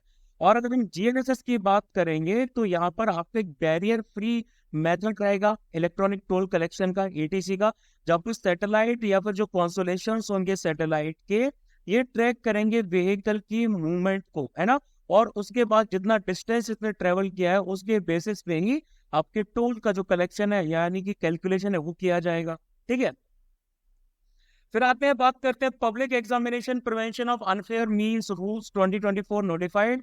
तो union ministry of personnel public grievances और पेंशंस ने रूल्स को नोटिफाइड किया है, और ये रूल्स आपके आ जाते हैं public examination prevention of unfair means rules 2024, जो कि 21 जून 2024 से फोर्स में आ गए हैं। क्या की हाईलाइट्स आ जाती है इस रूल की? तो इसमें क्या बोला गया है, इसमें एक वेन्यू इन चार्ज का कंसेप्ट रखा गया है। सबसे पहले तो ये वेन्यू इन चार्ज का जो कंसेप्ट रखा गया है, इसमें अप्रोप्रिएट एक्शन लिए जाएंगे। इसमें आपका एफआईआर भी फाइल की जा सकती है ना? अगर प्राइमा फेसी केस जो है वो अनफेयर मीन्स का बन रहा है या ऑफेंस का बन रहा है, पब्लिक एग्जामिनेशन के केस में अगर ऐसे रिपोर्ट किया जाता है तो तुरंत उसकी एक एफआईआर वेन्यू इन चार्ज के द्वारा जो है वो करवाई जाएगी। इसके साथ साथ इसमें बोला गया है कि भाई हम एक कमेटी जो है उसको भी सेटअप करेंगे, जो कि पब्लिक एग्जामिनेशन अथॉरिटी के द्वारा बनाई जाएगी। अगर किसी प्रकार से सर्विस प्रोवाइडर जो है, सर्विस प्रोवाइडर के मैनेजमेंट के द्वारा या बोर्ड ऑफ डायरेक्टर्स के द्वारा किसी तरह का इन्वॉल्वमेंट पाया जाता है। सर्विस प्रोवाइडर कौन? सर्विस प्रोवाइडर यानी कि एक ऐसी एजेंसी, ऑर्गेनाइजेशन या बॉडी या एसोसिएशन ऑफ पर्सन या बिजनेस एंटिटी जो कि पब्लिक एग्जामिनेशन अथॉरिटी के द्वारा हायर की गई हैं या इंगेज की गई हैं पब्लिक एग्जामिनेशन को कंडक्ट करने के लिए। जैसे आउटसोर्स क्या होता है, आप लोग एग्जाम आपने दिया होगा, टीसीएस, आयोन, जो डिजिटल जोन्स होते हैं मेरे घर के पास ही है ना? तो ऐसी जो बॉडीज होती है एग्जाम करवाती हैं, ये आपकी सर्विस प्रोवाइडर की कैटेगरी में आ जाती है। ठीक है, पीरियडिक रिपोर्टिंग की जाएगी सारे इंसिडेंट्स की जो भी अनफेयर मीन्स से जुड़े हुए हैं या ऑफेंस से जुड़े हुए हैं in the conduct of public examination. और इसके साथ साथ ये किया जाएगा, अथॉरिटी दी जाएगी रीजनल ऑफिसर। ठीक है, प्लस ये भी बताना पड़ेगा कि भाई क्या क्या एक्शन इसके द्वारा लिए गए हैं। अब यहाँ पर अनफेयर मीन्स का मतलब क्या होता है? अनफेयर मीन्स का मतलब होता है अनऑथराइज्ड एक्सेस। अगर अनऑथराइज्ड एक्सेस है, वो ली जा रही है, क्वेश्चन पेपर को लीक किया जा रहा है, आंसर की को लीक किया जा रहा है, किसी कैंडिडेट को असिस्ट किया जा रहा है पब्लिक एग्जामिनेशन के दौरान, टेम्परिंग की जा रही है कंप्यूटर नेटवर्क या रिसोर्सेज के साथ, या फेक एग्जामिनेशन कंडक्ट किए जा रहे हैं, तो वो अनफेयर मीन्स की कैटेगरी में आ जाता है। उसी के साथ अगर हम पनिशमेंट्स की बात करें तो कोई भी बंदा जो अनफेयर मीन्स मतलब के थ्रू चीजें कर रहा है, उसको भाई 3 साल की मिनिमम कैद हो सकती है। ठीक है, ये 5 साल तक भी बढ़ सकती है और फाइन 10 लाख रुपए का उसको भरना पड़ सकता है। हर सर्विस प्रोवाइडर या पर्सन या ग्रुप या जो कि ऑर्गेनाइज क्राइम कर रहा है उन पे 1 करोड़ रुपए का फाइन लगाया जा सकता है और कॉस्ट ऑफ एग्जामिनेशन भी उनसे रिकवर की जा सकती है। सारे ऑफेंसेस कॉग्निजेबल, नॉन वेलेबल और नॉन कंपाउंडेबल रहेंगे। फिर हम बात करेंगे उल्लास यानी कि new India literacy programme NILP की। तो लद्दाख जो है, यूनियन टेरिटरी ऑफ लद्दाख, उन्होंने फुल फंक्शनल लिटरेसी को उल्लास नव भारत साक्षरता कार्यक्रम या फिर न्यू इंडिया लिटरेसी प्रोग्राम उल्लास NILP को अचीव कर लिया है। यहाँ पर एक टर्म आता है, इसको कहा जाता है फंक्शनल लिटरेसी। फंक्शनल लिटरेसी का ये मतलब होता है कि आपकी ऐसी एबिलिटी जिसके द्वारा आप अपनी लिटरेसी स्किल्स को पर्सनल या कम्युनिटी की फंक्शनिंग या डेवलपमेंट के लिए यूज कर लेते हैं, ना कि आप सिर्फ अपना नाम लिख लें और आप उसको साइन कर दें, उसको लिटरेसी ये नहीं मानेगी। ठीक है, इसको मिनिस्ट्री ऑफ एजुकेशन के द्वारा लॉन्च किया गया है। एजुकेशन फॉर ऑल के सारे एस्पेक्ट्स को कवर करने के लिए इसको सेंट्रली स्पॉन्सर्ड स्कीम यानी कि CSS के अंडर में डाला गया है। इसका टेन्योर 2022 से लेके 2027 तक का रहेगा। ठीक है, बेनिफिशरीज की बात की जाए तो जितने भी नॉन लिटरेट लोग हैं जो 15 ईयर्स प्लस एज के हैं उनको इसमें रखा जाएगा। 5 बेसिक कंपोनेंट्स आ जाते हैं इसमें: foundational literacy and numeracy, critical life skills, basic education, vocational skills, continuing education वगैरह वगैरह। ठीक है, नेक्स्ट बात करते हैं बायोमास ब्रिकेट्स की। तो बायोमास ब्रिकेट्स जो है ये एक फ्यूल अल्टरनेटिव के तौर पर उभर कर सामने आए हैं इलेक्ट्रिसिटी और पावर जनरेशन सेक्टर के लिए।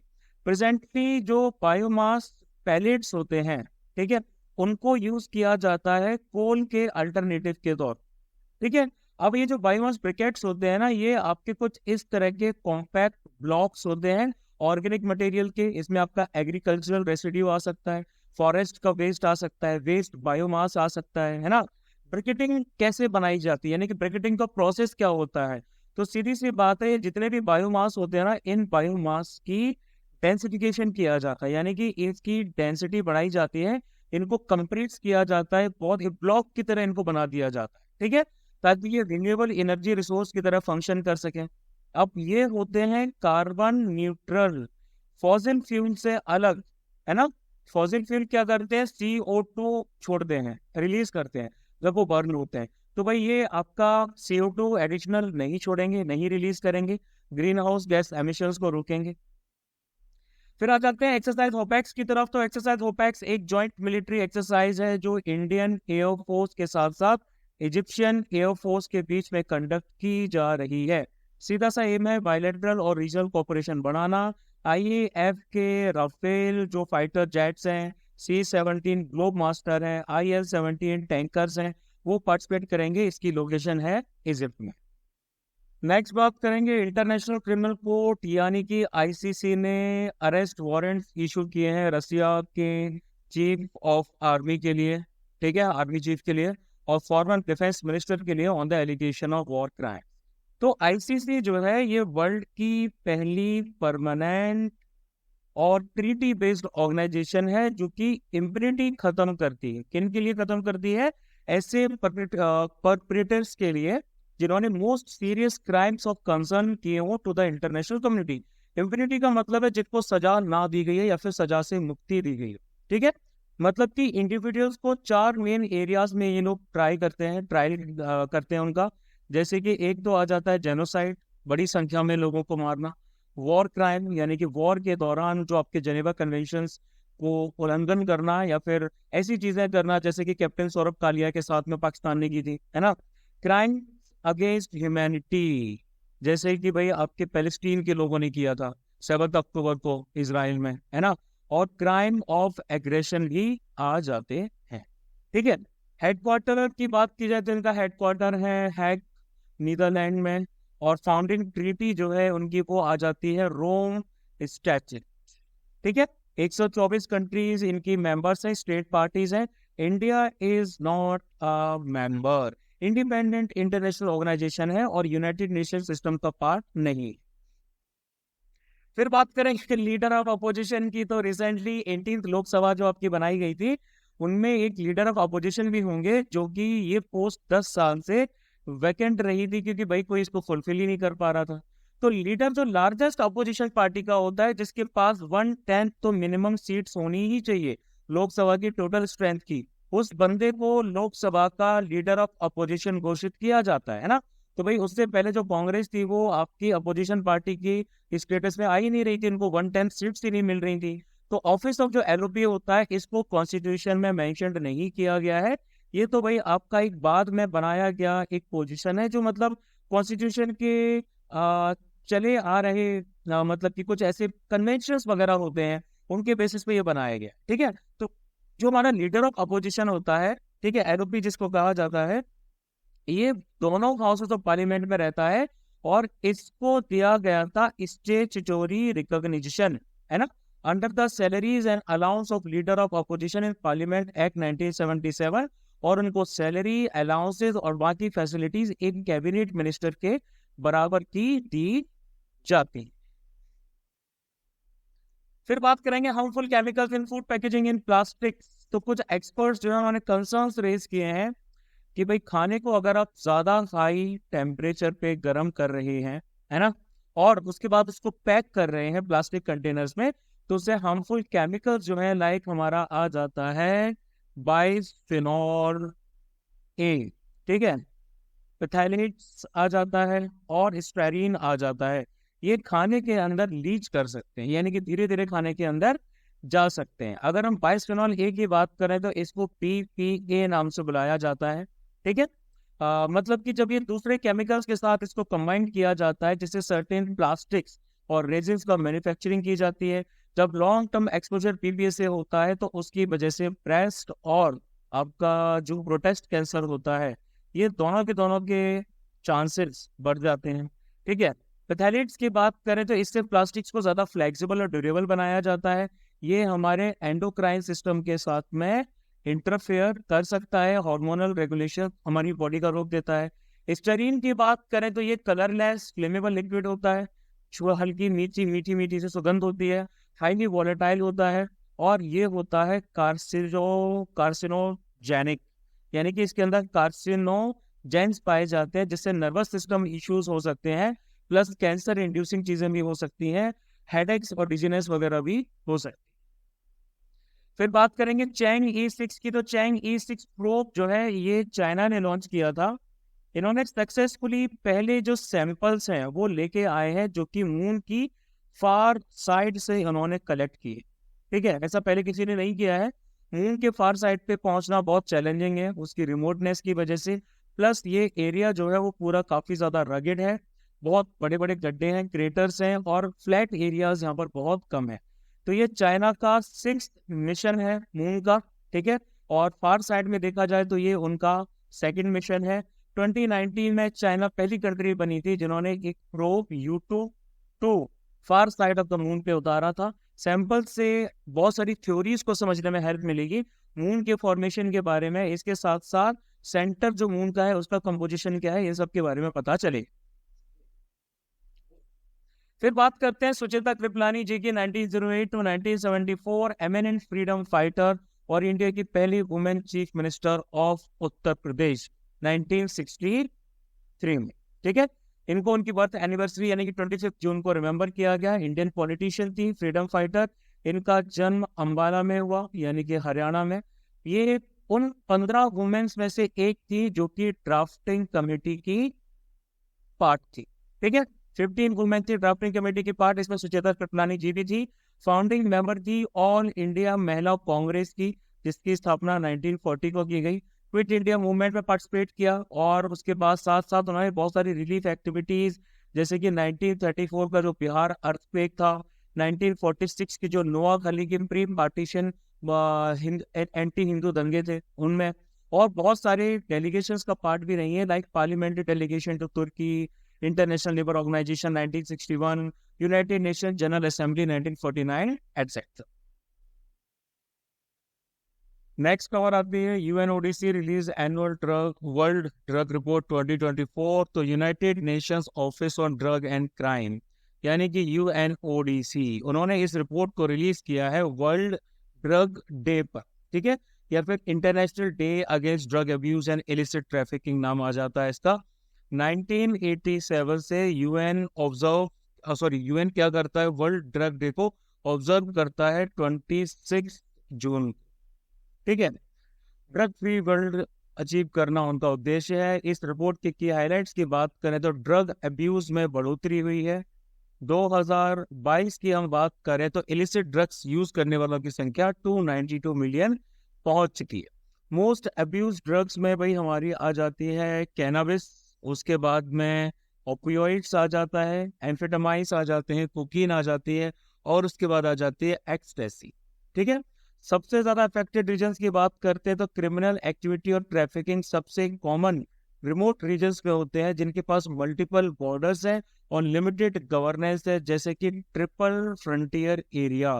ये ट्रिपल फ्रंटियर एरिया कहाँ का है, ये एरिया भाई हमारा है अर्जेंटीना प्लस ब्राजील और प्लस इसके साथ में आ जाता है पैराग्वे। ये तीनों भाई हमारे नेशंस आ जाते हैं।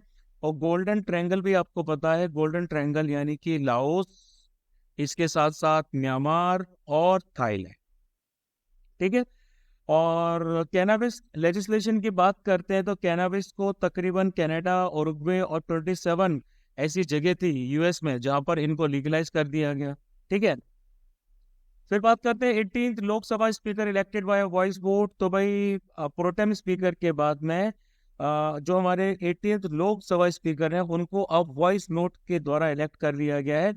3 ओकेशंस हमारे ऐसे रहे हैं जब स्पीकर्स को, ठीक है, अनअपोज्ड इलेक्ट किया गया है।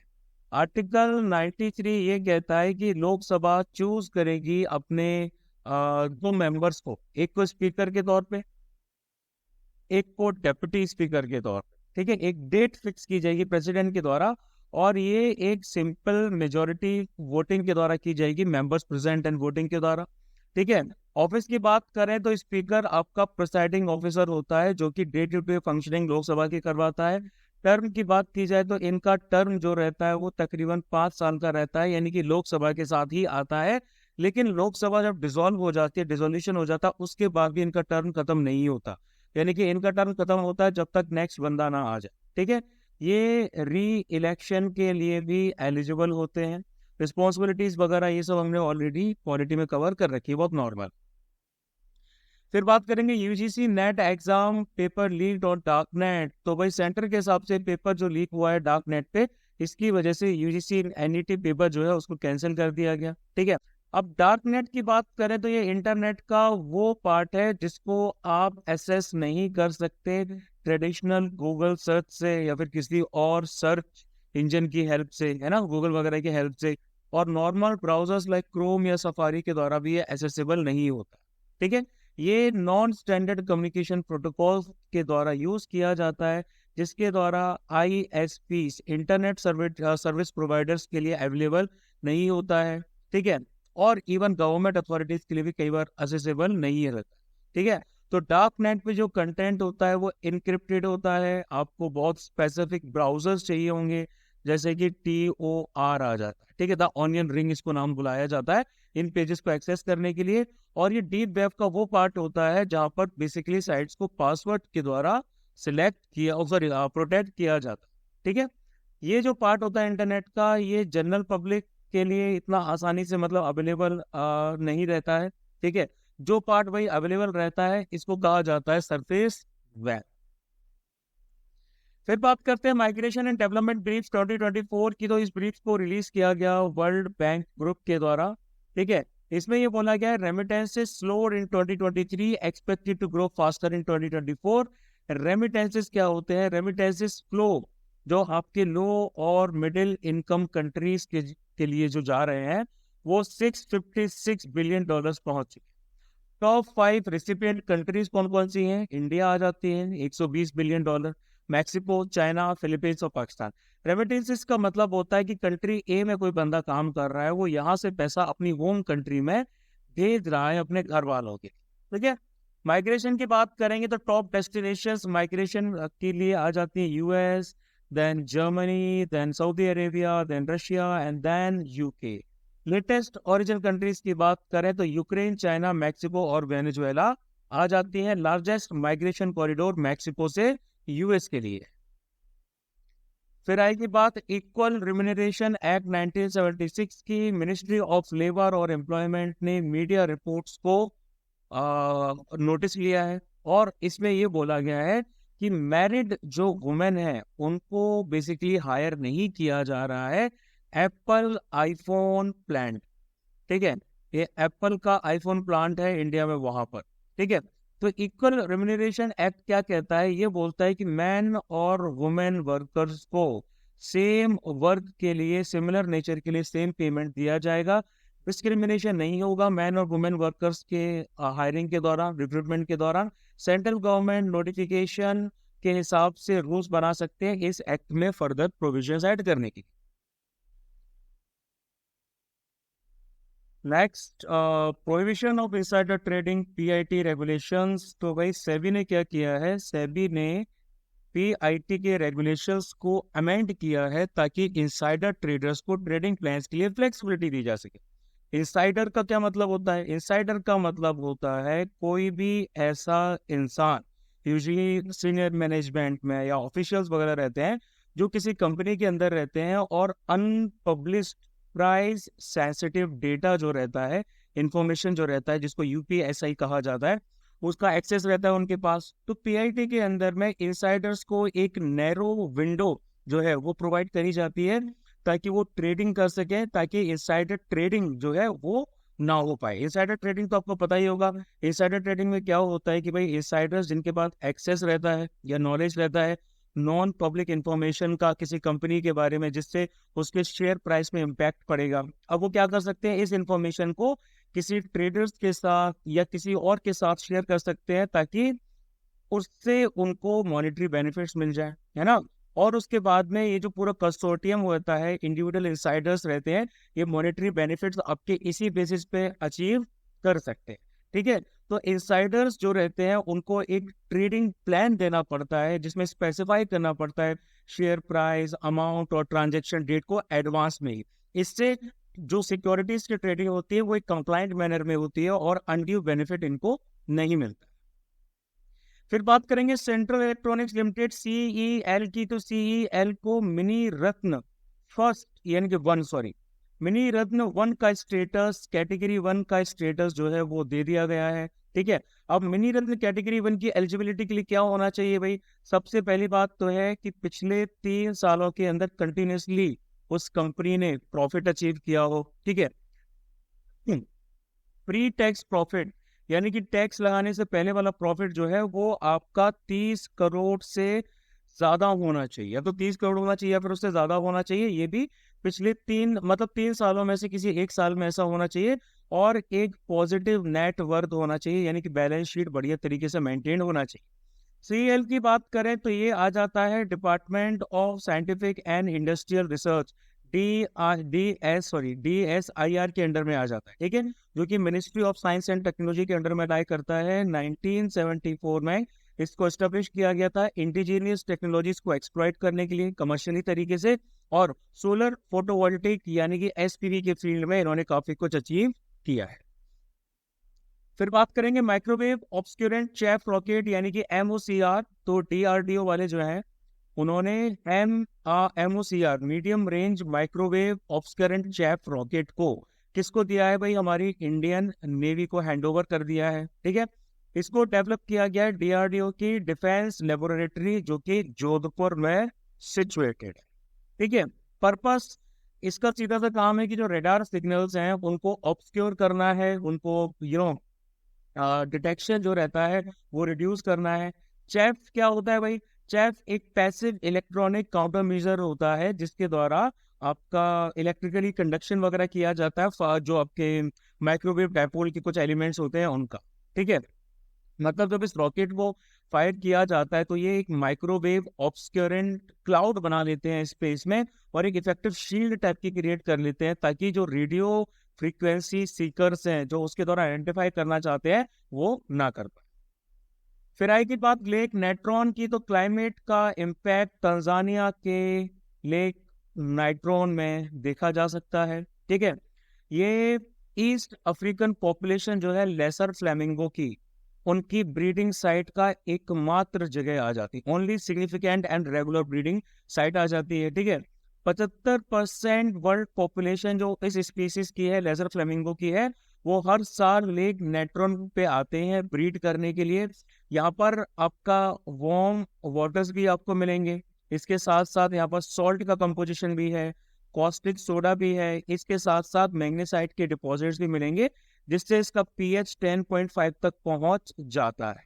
ठीक है, इसको रामसर कन्वेंशन वेटलैंड लिस्ट में सन 2001 में जोड़ा गया था। एंड बस यही। फिर बात करेंगे डेनमार्क जिसकी कैपिटल है कोपेनहेगन। तो डेनमार्क एक मेजर पोर्ट और डेयरी एक्सपोर्टर है ना, ये भाई बाहर भेजता है, लोग इससे मंगाते हैं। तो ये एक टैक्स इंट्रोड्यूस करने जा रहे हैं, life stock carbon dioxide emission. ठीक है, ये 2030 से इस टैक्स को लगाएंगे। ये आपके जो जानवर होते हैं इनको पालने में जो कार्बन का एमिशन होता है उसके ऊपर टैक्स लगाने जा रहे हैं। ठीक है, ये नॉर्डिक कंट्री है, यानी कि नॉर्डिक कंट्रीज के अंदर में आ जाती है, जो कि नदर्न यूरोप का भाई हमारा पार्ट है ना। यहाँ पर हमारा नदर्न यूरोप जो है वो आ जाता है, और इस पूरे एरिया को कहा जाता है जूटलैंड, यानी कि जूटलैंड पेनिनसुला। पेनिनसुला तो पता ही है ना, 3 तरफ से पानी से घिरा हुआ है। ठीक है, टेरिटोरियल बाउंड्रीज की बात करें तो इसके साउथ में आ जाता है जर्मनी। यहाँ आप इसके देखेंगे तो वही वेस्ट की तरफ आ जाता है नॉर्थ सी। ईस्ट की साइड में आप देखेंगे तो यहाँ पर एक दूसरा समुद्र आता है, इसको बेसिकली कहा जाता है कैटेगट बे।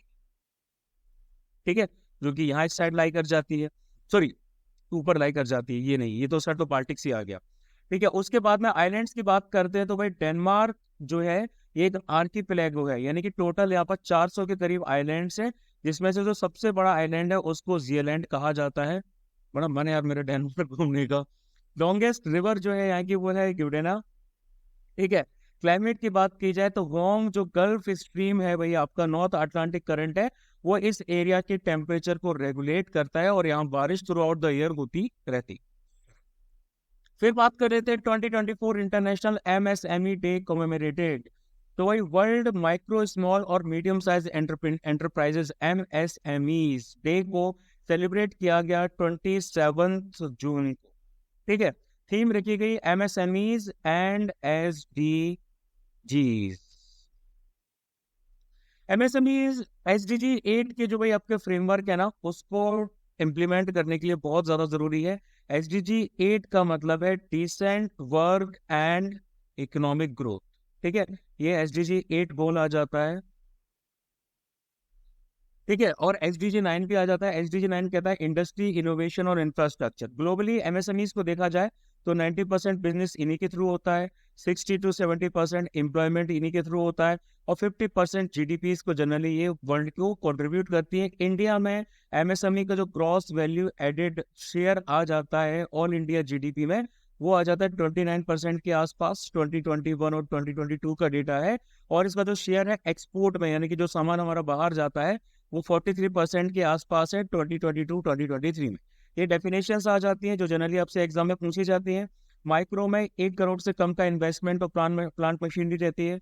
वहीं स्मॉल में 10 करोड़ से कम और मीडियम में 50 करोड़ से कम। एनुअल टर्नओवर माइक्रो में 5 करोड़ से कम होना चाहिए, स्मॉल में 50 से, और मीडियम में 250 करोड़ से कम। फिर बात करेंगे RBI financial stability report highlights achievements in non performing assets. ठीक है, एफएसआर जो कि एक बाई एनुअल रिपोर्ट है, ये आपकी फाइनेंशियल स्टेबिलिटी और डेवलपमेंट काउंसिल की सब कमेटी की रिपोर्ट के ऊपर बेस्ड है। ये बताती है कि शेड्यूल्ड कमर्शियल बैंक्स के जो ग्रॉस एनपीएज हैं, एनपीएज जिनको नॉर्मली जीएनपीएज कहा जाता है, और जो इनके एनएनपीएज हैं, एनएनपीएज यानी कि नेट एनपीएज, इनका जो रेशियो है वो काफी कम पहुंच चुका है। 2.8% और 0.6% पहुंच चुका है 2024 मार्च एंड के हिसाब से। जीएनपीएस क्या होते हैं? जीएनपीएस यानी कि वो सारे के सारे लोन के एसेट्स जिनको हमने नॉन परफॉर्मिंग कैटेगरी में डाला हुआ है, नॉन परफॉर्मिंग एसेट्स की कैटेगरी में डाला हुआ है। अब रीजन क्या आ जाते हैं? तो रीजन आ जाता है सबसे पहले सर्ज इन विलफुल डिफॉल्ट्स। लोग जानबूझ के क्या कर रहे हैं? डिफॉल्ट कर रहे हैं। ठीक है, बैंक फ्रॉड्स में बढ़ोतरी हो रही है। इसके साथ साथ नॉन कंप्लायंस हो रहा है रेगुलेटरी डायरेक्शंस के साथ, जो कि बैंकिंग ऑपरेशन से रिलेटेड है, पब्लिक सेक्टर बैंक। ठीक है, तो एनपीएस का क्लासिफिकेशन ऑलरेडी हम इकोनॉमी में पढ़ चुके हैं, यहाँ पर फिर से एक बार देख लेना। सब स्टैंडर्ड एसेट्स वो होते हैं कि जिन्होंने आपका 12 महीने या उससे भी कम टाइम के लिए आपका परफॉर्म करना बंद कर दिया। परफॉर्म का मतलब है कि उन्होंने बैंक की ईएमआई देना बंद कर दिया है ना। बैंक्स की अर्निंग ईएमआई से ही होती है, तो उन्होंने देना बंद कर दिया है। डाउटफुल एसेट वो होते हैं जो कि आपका 12 महीने तक सब स्टैंडर्ड कैटेगरी में रहे हैं, इनकी तरफ से कोई एक्टिविटी वगैरह नहीं देखने को मिल रही है। ठीक है, और लॉस एसेट्स वो होते हैं जिनको कंपनी ने इंटरनल या एक्सटर्नल ऑडिटर या आरबीआई द्वारा आइडेंटिफाई कर दिया गया है कि भाई ये अब पैसा नहीं चुकाएंगे, लेकिन उनका पैसा माफ नहीं किया गया। Now, Paraguay becomes a 100th full member of International Solar Alliance (ISA). ISA हम सबको पता है, treaty based inter governmental organisation है, जिसको इंडिया और फ्रांस ने 2015 में लॉन्च किया था, है ना।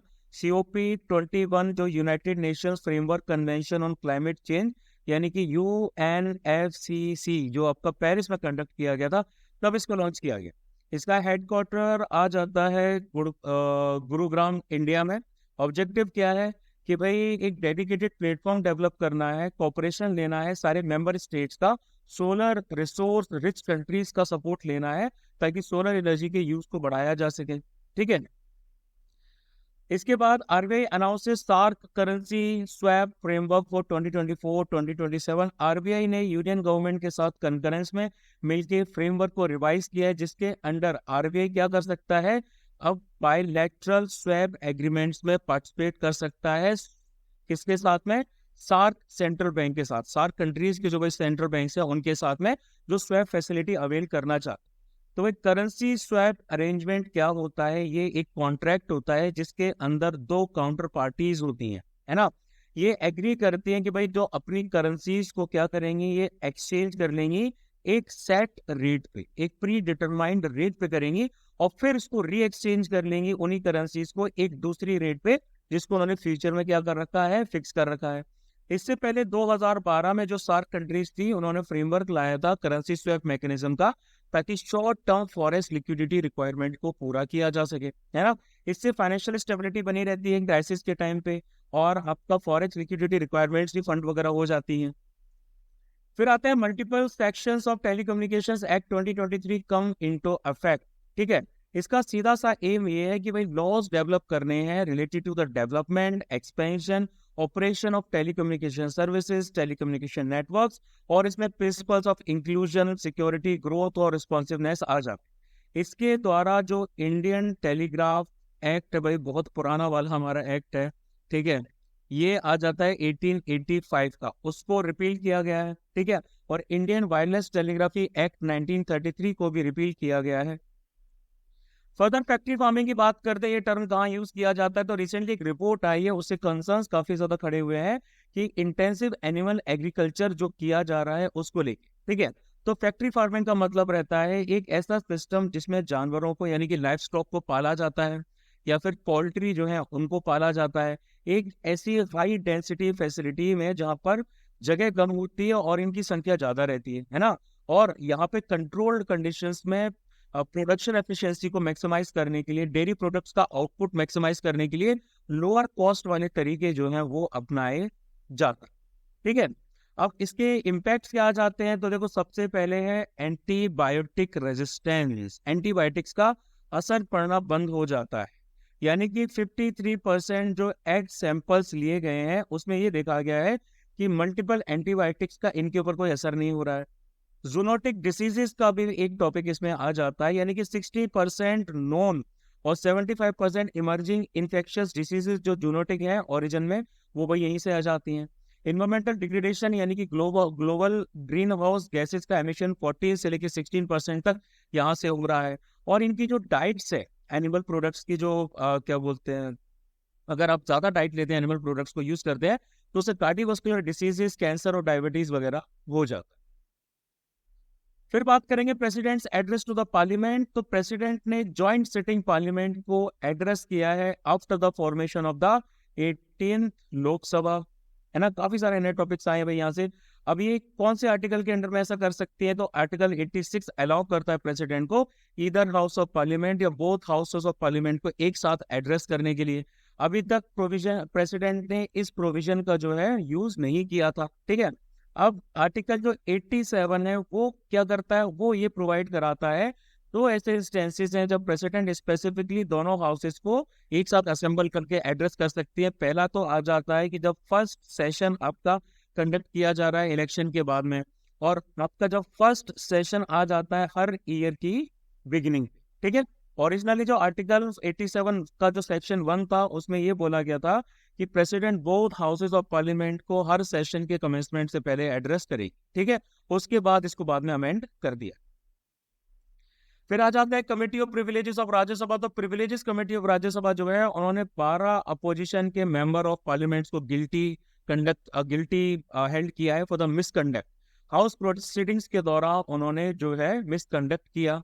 अब कमिटी ऑफ प्रिविलेजेस की बात करें तो इनका सीधा सा काम आता है कि पार्लियामेंट्री जो प्रिविलेजेस होते हैं उनका कोई भी एमपी शोषण ना करे, एक्सप्लॉयटेशन ना करे, है ना, उनको अब्यूज ना करे, उसको ब्रीच ना करे। तो पार्लियामेंट्री प्रिविलेजेस वो स्पेशल राइट्स होते हैं, वो इम्यूनिटीज होती हैं जो दोनों हाउसेस के एमपीज को दी जाती हैं ताकि वो अपने फंक्शंस को एफिशिएंटली परफॉर्म कर सकें। अब इस कमेटी की बात करें तो इस कमेटी में 10 मेंबर्स रहते हैं, ठीक है, और वो नॉमिनेट किया जाते हैं राज्यसभा के चेयरमैन के द्वारा, ठीक है। लोकसभा के केस में प्रिविलेजेस कमेटी में 15 मेंबर्स होते हैं जिनको स्पीकर के द्वारा नॉमिनेट किया जाता है। चेयरमैन जो कमेटी का रहता है उसको राज्यसभा के चेयरमैन अपने कमेटी के मेंबर्स में से करते हैं। फिर बात करेंगे फ्रीडम एज एक्सरसाइज। तो साउथ कोरिया, उसके साथ साथ यूएस और उनके साथ में है भाई जापान, इन्होंने पहली ट्राईलैटरल 3 कंट्रीज वाली multi domain exercise freedom edge conduct करना स्टार्ट कर दिया। ये साउथ कोरिया के जेजू आइलैंड के पास में कंडक्ट की जा रही है, ठीक है। नॉर्थ कोरिया और रशिया एक कॉम्प्रिहेंसिव स्ट्रेटेजिक पार्टनरशिप ट्रीटी को साइन करने जा रहे हैं, इससे सिक्योरिटी, अपनी सिक्योरिटी कोऑपरेशन को बढ़ाने के लिए। तो उसके रिस्पॉन्स में ये एक्सरसाइज चालू की गई है। इसमें ballistic missile defence, air defence, anti submarine warfare, search and rescue, maritime interdiction और डिफेंसिव साइबर ट्रेनिंग वगैरह जैसी चीजें की जाए। फिर हम बात करेंगे पेंच टाइगर रिजर्व की। तो advance artificial intelligence system early detection of forest fire के लिए जो है वो लॉन्च कर दिया गया है पेंच टाइगर रिजर्व में। इसकी बात करें तो ये 2 स्टेट में फैला हुआ है, ये महाराष्ट्र में भी फैला हुआ है और उसके साथ साथ एमपी में भी फैला हुआ है। महाराष्ट्र प्लस एमपी दोनों जगह मिलेगा। यानी कि ये सतपुड़ा हिल्स की लोअर विसिनिटी में आ जाता है। सतपुड़ा के घने जंगल यहीं आ जाते हैं। ठीक है। नेशनल पार्क का स्टेटस इसको 1975 में दिया गया। टाइगर रिजर्व का स्टेटस 1992 में दिया गया। यहाँ पर south Indian tropical moist deciduous forest आपको देखने को मिलेंगे। इनकी अगर मतलब कैटेगराइजेशन पढ़ना हो तो वो आप जाके ज्योग्राफी वाली प्लेलिस्ट में देख लेना। ठीक है। Southern tropical dry deciduous forest outer edges पे मिलेंगे और southern dry mixed deciduous transition zone में देखने को मिलेंगे। पेंच रिवर भी भाई जो है यहाँ से वो फ्लो करती है, जो इस पूरे रिजर्व को 2 पार्ट में डिवाइड करती है। ठीक है। फ्लोरा की बात करें तो यहाँ पे महुआ काफी ज्यादा मिलता है। व्हाइट कुलू, सलाई, साजा, बियाजासाई, धाओरा, अमलतास वगैरह मिलता है। फौना की बात करें तो भाई टाइगर भी है, लेपर्ड भी है, स्लॉथ बेयर भी है, इंडियन गौर, वाइल्ड डॉग, वॉल्फ वगैरह।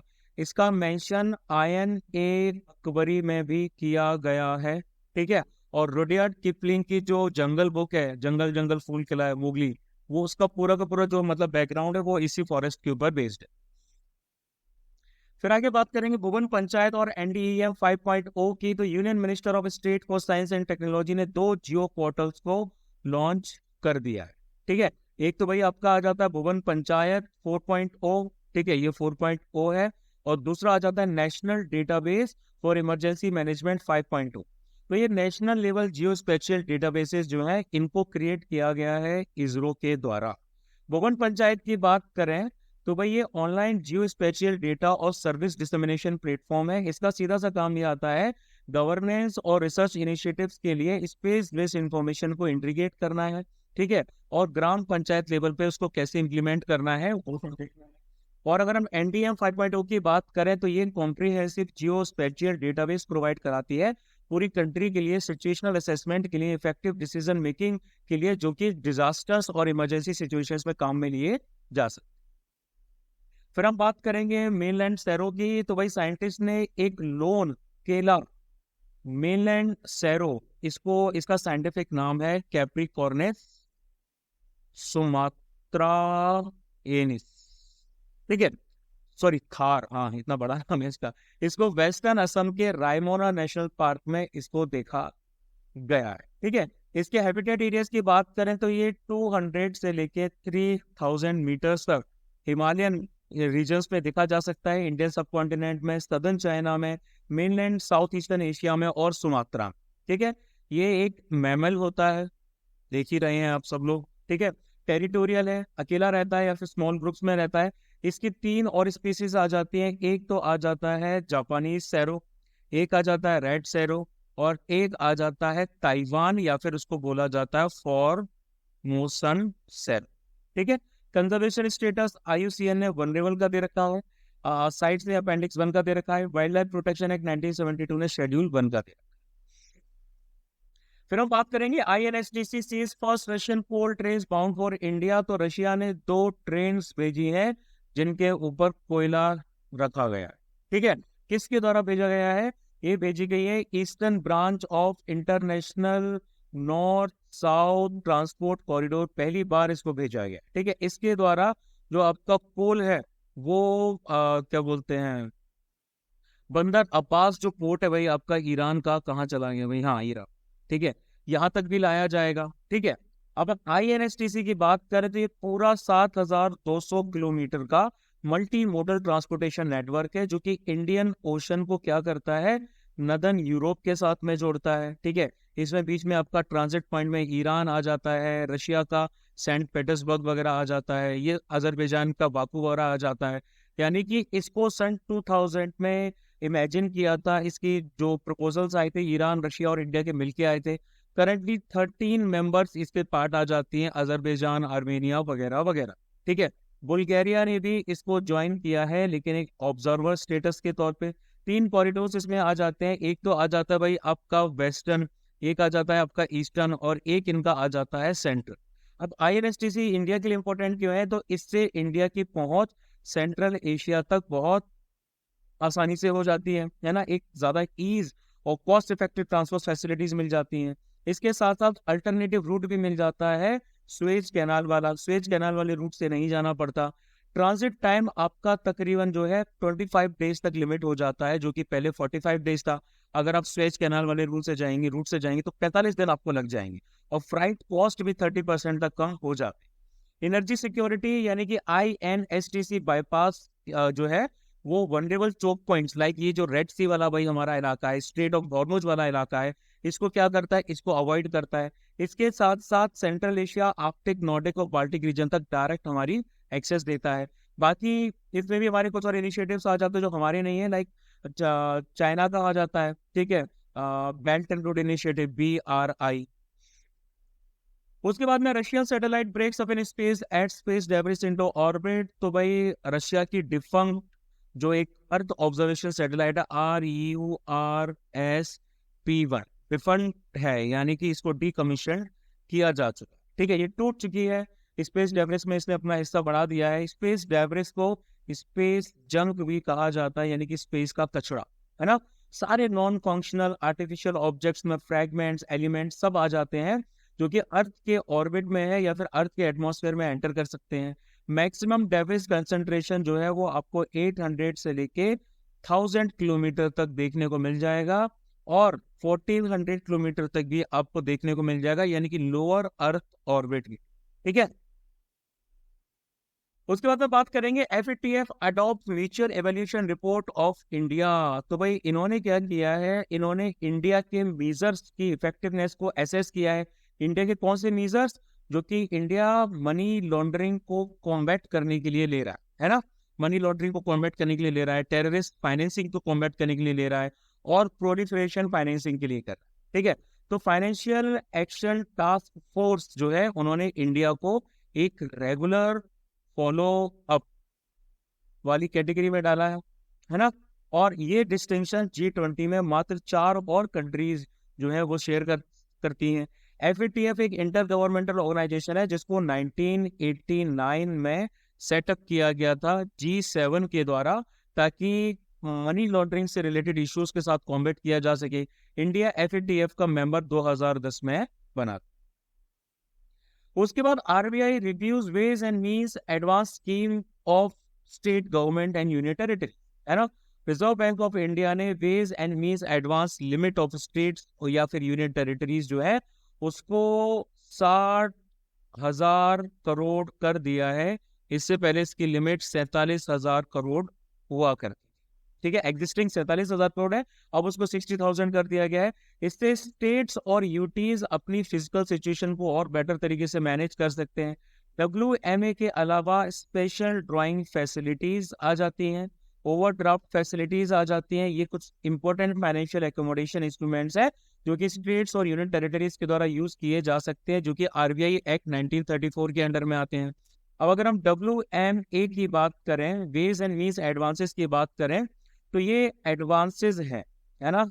ये आपके एक तरह के लोन होते हैं जो स्टेट्स को या फिर यूनियन टेरिटरीज को दिए जाते हैं RBI के द्वारा। टेम्परेरी मिसमैचेस जो कि कैश फ्लो में आ जाते हैं, रिसीट्स में, पेमेंट्स में, उनके साथ मैच करने के लिए ये फैसिलिटी यूनियन गवर्नमेंट के लिए भी अवेलेबल है।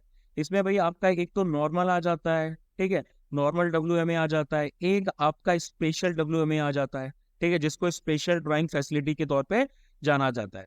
स्टेट या फिर यूनियन टेरिटरी क्या करती है, उसको पहले स्पेशल WMA दिया जाता है ये एग्जॉशन के बाद में, उसके बाद में इसको नॉर्मल WMA दिया जाता है। स्पेशल जो भाई आपका WMA रहता है, इसका इंटरेस्ट रेट जो रहता है वो नॉर्मल वाले से कम रहता है, ठीक है, और इंटरेस्ट रेट जो है वो आपकी रेपो रेट से डायरेक्टली लिंक्ड रहती है। SDF की बात करें तो ये स्टेट्स के द्वारा अवेल किया जाता है।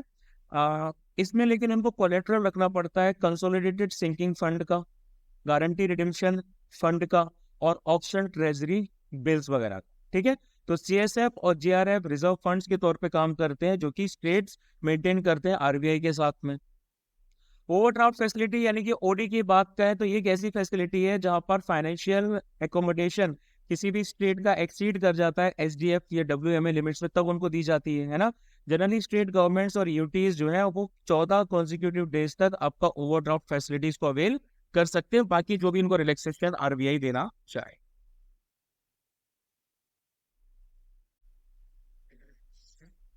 भाई ये बस सोचना कि ये करंट अफेयर्स नहीं आते हैं, आप सबको पता है ये करंट अफेयर्स आते हैं, इकोनॉमिक्स में बहुत अच्छे से पूछा जाता है। ओडी क्या रहता है, एसडीएफ क्या रहता है, डब्ल्यू में क्या रहता है, ये आपका कभी भी पूछा जा सकता है। ठीक है, तो वन लाइनर वाले करंट अफेयर्स पे मत जाना। यूपीएससी की प्रिपरेशन कर रहे हो, चाहे सीडीएस की चाहे सीएपीएफ की, तो ये करंट अफेयर्स बहुत ज्यादा जरूरी है। आगे बात करते हैं decline in the share of imported coal over the last decade. तो मिनिस्ट्री ऑफ कोल के हिसाब से कंपाउंड एनुअल ग्रोथ रेट जो है CAGR इंपोर्टेड कोल की है ना, जो हम बाहर से कोल मंगा रहे हैं, वो आपका 13.94% से गिर के आपका पहुंच चुका है -2.29% अभी फिलहाल के हिसाब से। ये डेटा था आपका 2004-2005 से लेके 2013-2014, यानी कि 10 साल के लिए।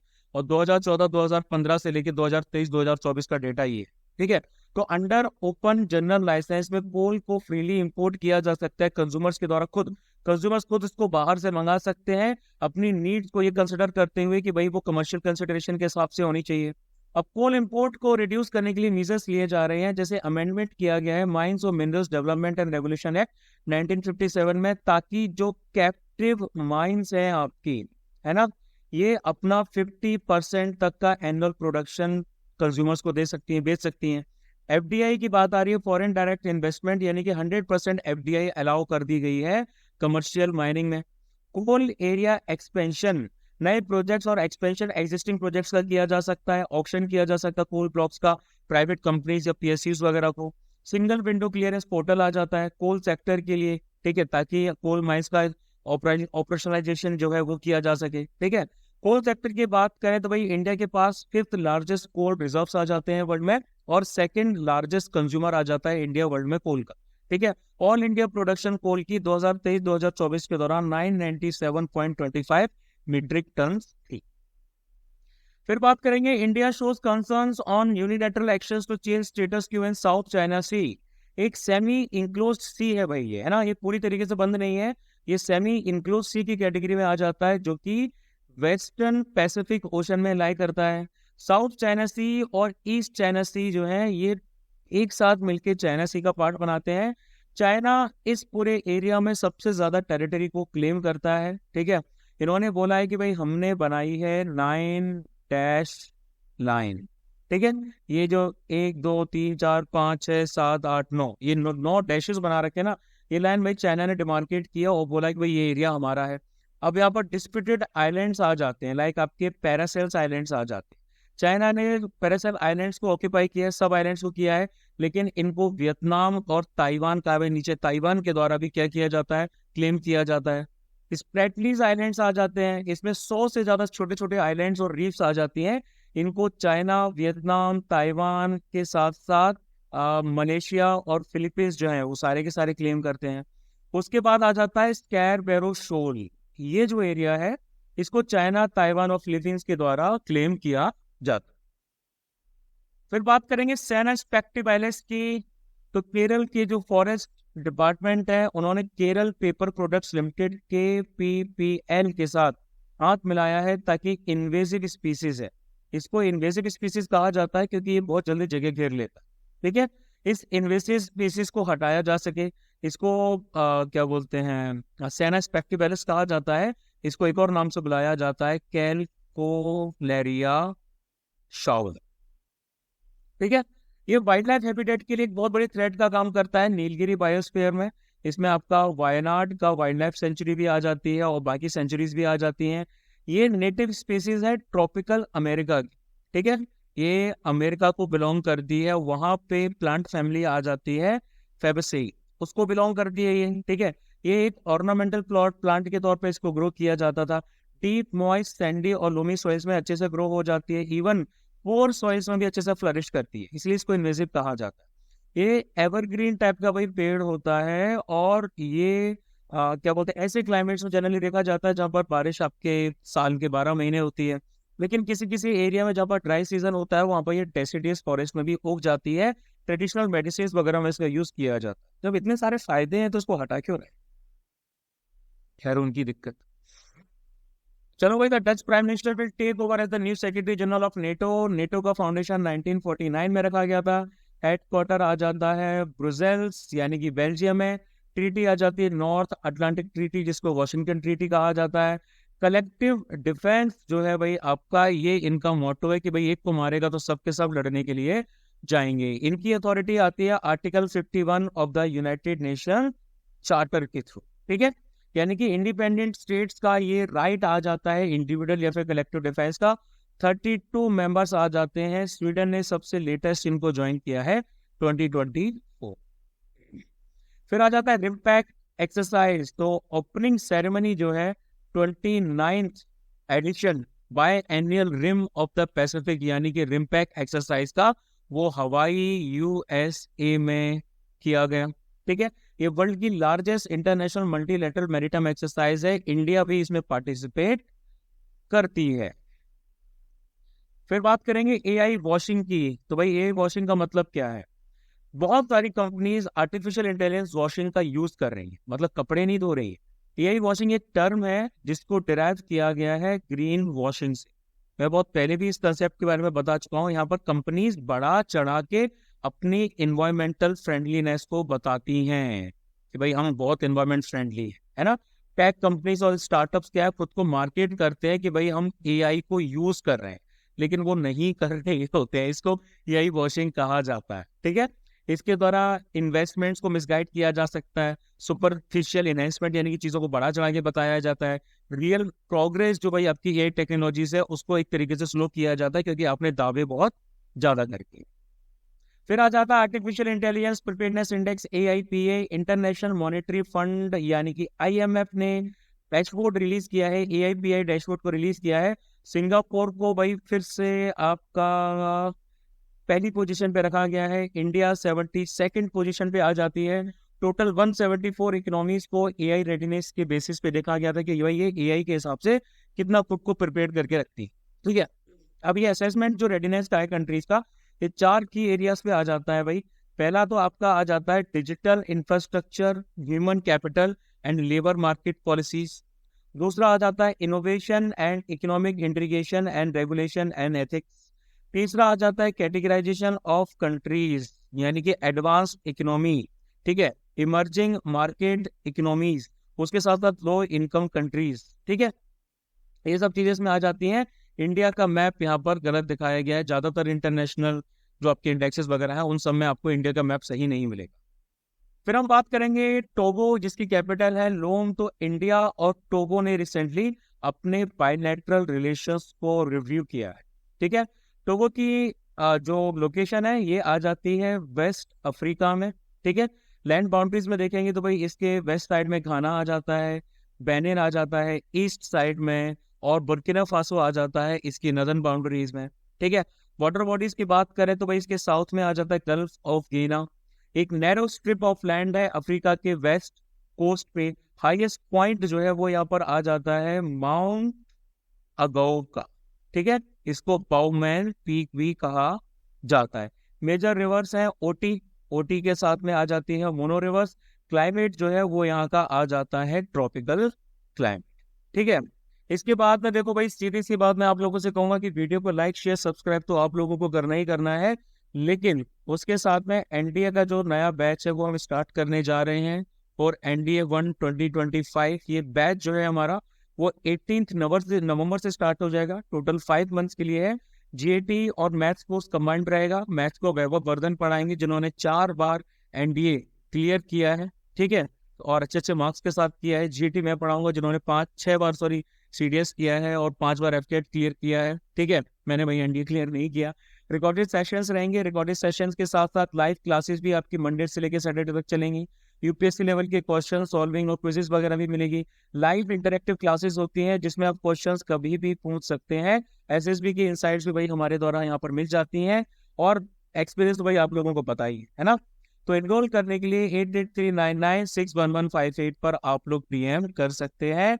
फीस 5000 रहेगी। ये बैच हमारा कंबाइंड है, इसमें हमने बैच को अलग अलग करके नहीं रखा, ठीक है। तो अगर आपको एक इंटेंसिव प्रिपरेशन करनी है, 5 महीने के लिए आना है पूरी क्या बोलते हैं उसके साथ में तैयारी के साथ में, तो आप इस बैच को ज्वाइन कर सकते हैं, ठीक है। और उसके साथ साथ CDS का जो हमारा बसंतर 1 बैच है वो ऑलरेडी रनेगी, ठीक है। तो आप में से कोई भी इंसान जो इसको ज्वाइन करना चाहता है वो कर लीजिए। नेक्स्ट बैच जो है उसकी एनरोलमेंट दिसंबर में स्टार्ट होंगे, ठीक है। दिसंबर में हम नए बैच को स्टार्ट करेंगे, मतलब दिसंबर में एनरोलमेंट चालू होंगे, बैच हमारा जनवरी और स्टार्ट होगा। तो भाई CDS के जो ऑनगोइंग बैच है उसको भी ज्वाइन कर सकते हो, अभी वाले बैच को भी कर सकते हो, टेलीग्राम पे जाके क्विजेस वगैरह भी आप अटेंड कर सकते हो।